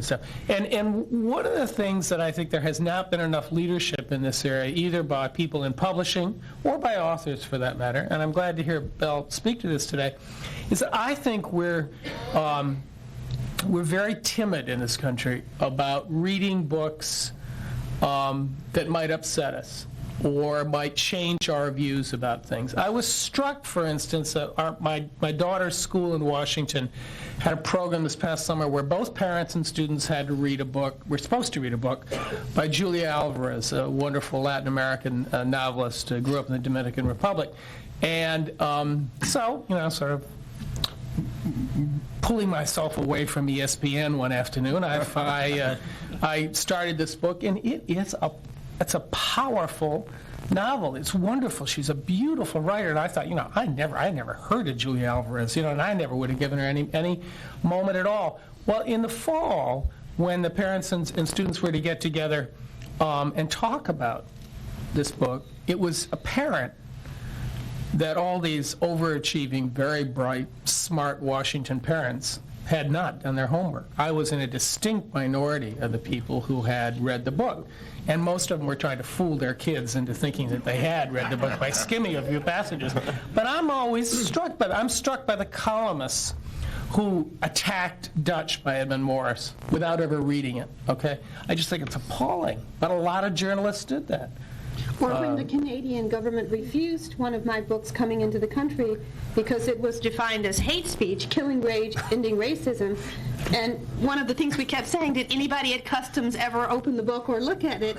Or was it just a convenient way to not have this message go forward? Yeah. How did your sales go in Canada from that point on? Well, there was a lot of attention given in the press because it wasn't just an attack on my book, but what is happening all around is people stopping all kinds of books, gay and lesbian literature particularly, coming into spaces where people don't want it to be.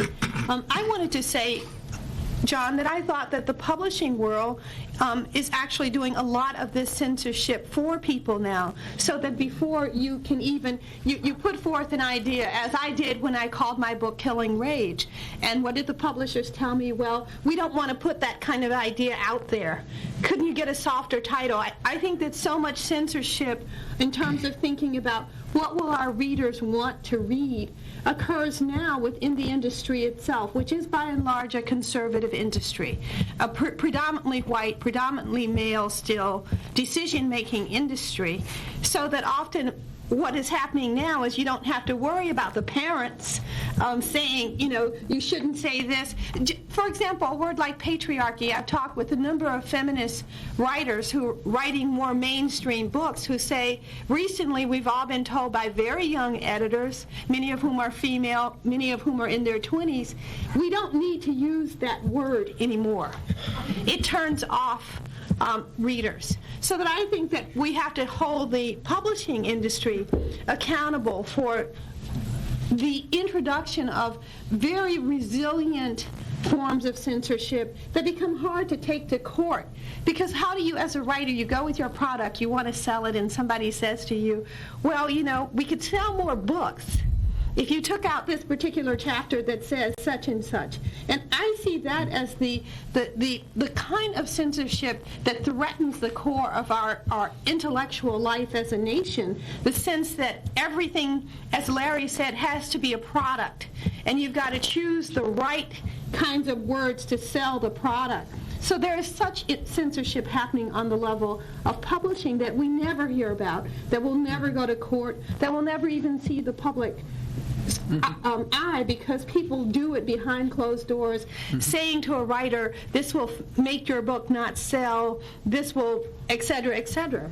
An excellent point, and it illustrates the limit of the First Amendment, because the First Amendment protects you from the government, but it doesn't, there's no clause mandating publishers to publish diverse books of diverse opinions, and there's no guarantee there at all. I wanted to follow up with Michael. When they're not banning your book, they're banning the Harry Potter books. Witchcraft is there. He's catching you. I think he'll be in top 10. Yes. In Columbia, South Carolina, for example, one of the parents who addressed the school board said the books have a serious tone of death, hate, lack of respect, and sheer evil. What is it about books directed towards children that sort of raises a kind of concern, and where people stand in front of school boards and demand that books be taken out of libraries? I think the main impulse is to protect their children. I mean, they really, this is of course universal, this desire to make sure that nothing hurts your child. Unfortunately, it tends to arouse an emotionalism in one that is very hard to fight down and very hard to fight. Now, the Harry Potter books, besides being thoroughly wonderful,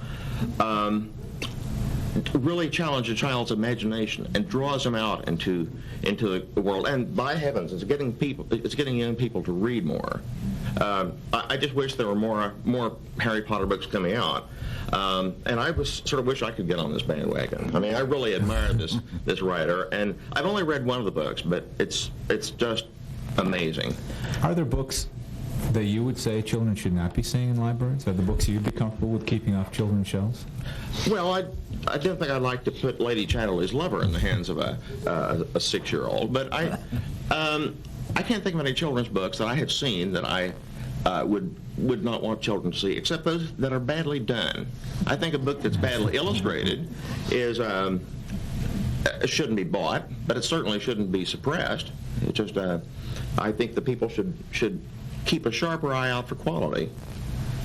Can I say something about children's books, since I just published my first children's book, and what strikes me is one of the mood, if you think about what we allow children to watch on television now, all day long, why is there such a desire to censor the book? And I think that's because books are something that you can return to. I mean, a child who really loves a particular book, as I did, as many of you did, you return to that book again and again and again. I think of the books that shaped my imagination as a child, how they're still important to me as a 47-year-old woman today, the books that I held dear. I think that's one of the reasons a book like Daddy's Roommate, my new book is called Happy to Be Nappy.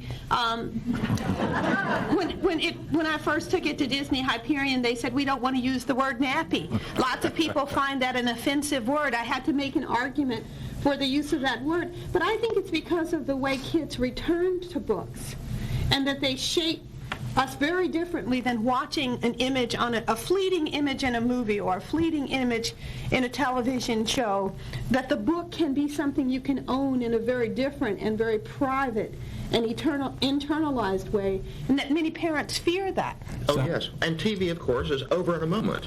Yeah. So how did you win that battle? How did you prevail on Nappy? Well, what I said was that it was key to the book. And it's interesting, I want to say this, that it was a black executive there who first raised the issue, so that I think, as Larry pointed out, black people are also oftentimes very conservative about censorship. And as Ken asked his question, I was in a children's book, a black bookstore in Atlanta, and there was a book focusing on black men that had the title, My Daddy is a Monster. And I thought it was a very appalling book. And I felt that sense within myself that, oh, I would not want my children or other children to read this book. I felt it was so anti-black male. And I think this is the constant struggle of people on the left like myself, on one hand, who champion free speech, but at the same time understand how much literature that's biased has affected us. What do we do in those particular cases? How do you balance? I, of course, always think we balance it with critical thinking. You know, I happen to think that the other book on nappy hair, which is called Nappy Hair, was a very negative book. But I wouldn't want to ban that book. I would want to be able to talk about critically why this book has issues that I would not want to share. And I think that that's the heart, too, of protecting free speech and our First Amendment rights, is saying that we can engage material that people think is bad by discussing it, by offering a different perspective about it. But let me just follow up for a moment. Ken and I have a colleague at the Freedom Forum, Carl Rowan. Many of you read him in the Tennessean. His last book was called The Coming Race War. It was an admonition to the society that unless the society recognizes that it has moved a long way from the civil rights movement, but in the process has sort of turned its back on the issue of racism in this country, that it was inevitable that those people who were suffering most from that would ultimately turn to violence. And wouldn't you know, I was with him one day at a meeting, and he was called out, and his publisher said, we want to change the title of the book and tone down 2 chapters. And his response was not quite as profane as yours would have been, but close. And in effect, he said, let's kill the book, but don't expect your advance back. It worked. The book came out, but the result of their concern about it, they refused to promote it. They refused to promote it. It seems to me that one of the things we're talking about here King, is something you hit pretty hard, briefly in the Book of Letters, and that is something we've come to think of as PC, political correctness. And it seemed to me, Bill, that's what you're talking about, Bruce was talking about. Clearly, it involves a reaction to your book, Michael. But Larry, what about political correctness and our fixation with it in this society right now? Is that serving to smother or chill the instincts of writers? Oh, I think it is, and I think it's smother instincts in society. Some of them perhaps unhealthy ones, but nonetheless, I can't stand, there's nothing I hate more than political correctness. You know, I mean, I'll say something politically incorrect just by God to get even with it. I mean, that is a very insidious part of censorship, it seems to me, to try to say you must call, you know, you can't call a shovel, a spade, or whatever, that you simply must avoid the use of certain terms or indicate. It's a lot of hypocrisy involved in it. You know, I had rather have someone stand up to my face and curse me out for whatever they think I might be, you know, than to sneak around behind my back and or to present two faces to me that says to me, oh, you're just fine fellow and wonderful writer, and then go off and tell somebody he ought not to be able to say that shit. You know, and that perhaps is what is really happening with the political correctness. I think it's a terrible thing. I wanted to ask one final question of Bruce, and then we will turn to you. Books, the new book by Bruce makes the point that enmity for America's news media rubs off on the First Amendment. And what is your take? Is there a sense that hostility towards the press would affect the freedom to publish controversial books? Does it rub off on other arts as well?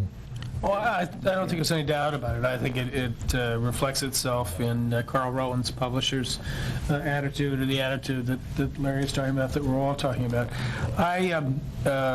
You know, I'm just struck by how people forget the fundamental theory of this bold and brave nation. And as Justice Brennan says it in the flag burning case, Texas versus Johnson, he says the proper response to burning the flag is not to pass a law banning flag burning. It's to tell the person who just banned the flag how despicable it is, and that's Larry's point. But that is what we are getting away from in this country, and what the publishing industry, the book publishing industry, is very misguided. Unless, it seems to me, they ultimately will lose their audience. They dissipate their franchise, in Wall Street's terms, by not saying to people, you should, if you've never heard of Bell Hooks, you should read her books, because they might rise you up out of your chair. They might make you think. They might disturb you, provoke you, outrage you. But at least you'll know you're alive. Well, if I might, censorship begins at home. And I can tell you that with my late mother, a Texas lady who was in very close contact with Jesus. He dropped by to see her about 3 nights a week, and no wonder New Mexico and Oklahoma never amounted to them, because Jesus spent all his time in West Texas. But when I wrote my first book called The One-Eyed Man, a political novel, and sent a copy, of course, to my mother, and I got back the economical comment from her that she found my book interesting.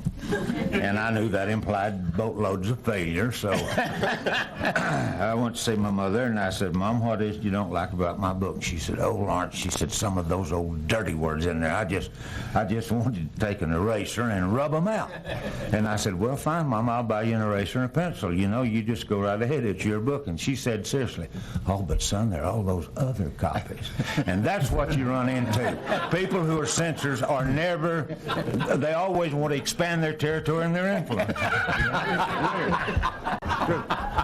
Well said. We begin with a question over here.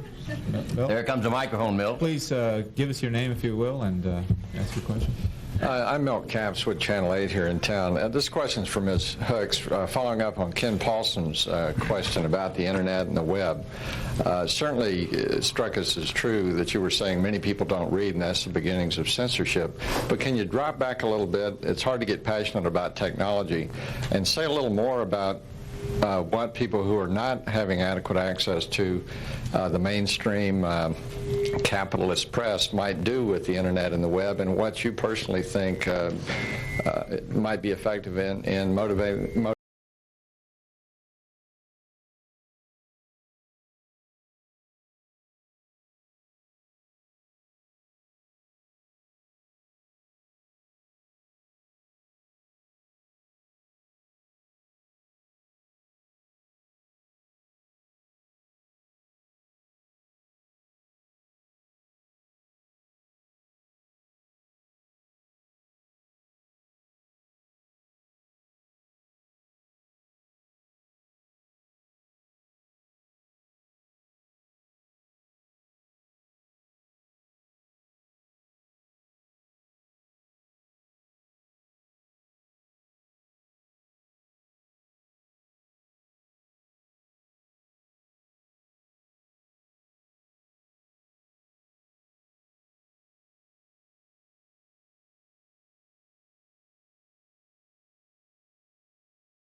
When you said white supremacist capitalist patriarchy, that you said it so eloquently and so smoothly that it kind of caught folks off guard. So I just do want to share that. But I do want to talk about how you talked about the censorship and the fact that you're at a major university and the challenge of African Americans getting into major universities, the sense that you've got to write in certain journals, you've got to be published, and then you also have to serve on every committee so that you have some African American representation. And I wanted to talk about how a lot of publishers said black women don't buy books, and then Waiting to Exhale sold so many books, and all of a sudden they opened the door to other authors. And Oprah's book club, that you can be on Oprah and be a bestseller the next day. I wanted you to talk about a little bit of all of that in the censoring. Well, obviously I can't talk about all of that, but I want to say that, you know, I did talk a lot about censorship and these issues in my last book, Remembered Rapture, The Writer at Work. And one of the things that I pointed out is that actually black women are recognized as a selling market. And what that has done is bring in a certain kind of censorship in the sense that if one type of book sells, like a Waiting to Exhale, we've now seen all kind of clones of a kind of popular trashy fiction that sells really well. The difficulty becomes when a black woman thinker, writer, or black male thinker, writer wants to write something that's not in that vein. I talk a lot in Remembered Rapture about the fact that very few black women write nonfiction books. And when we do, we come up against a resisting readership and a resisting publishing world. For example, I wrote this book on love, All About Love, New Visions, which is a general book about love, what our society is thinking about love. The questions were raised on the level of publishing. Is the reading public ready to hear a black woman talk about love? Well, what reading public are we talking about? We're talking about that market survey that says white women, middle-class white women, are the major book-buying audience. So are they ready to hear a black woman talking about love?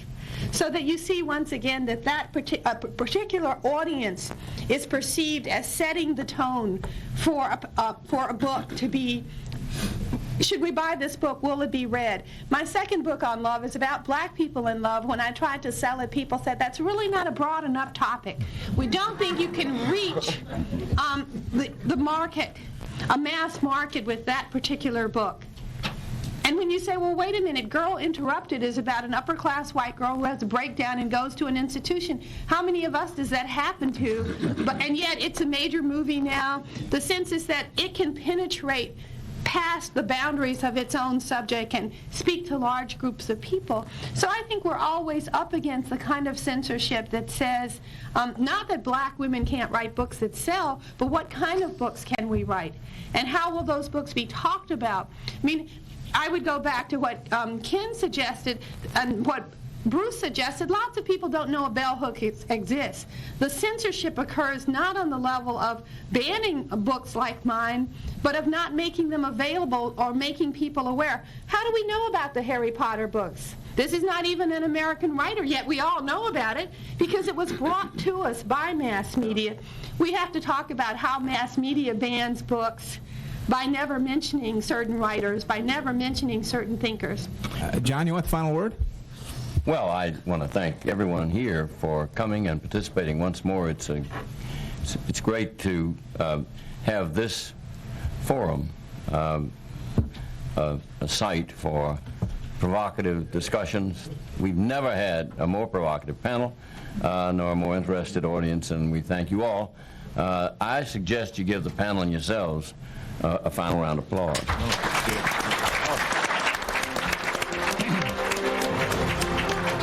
I would say that we'll now, they'll break down the table and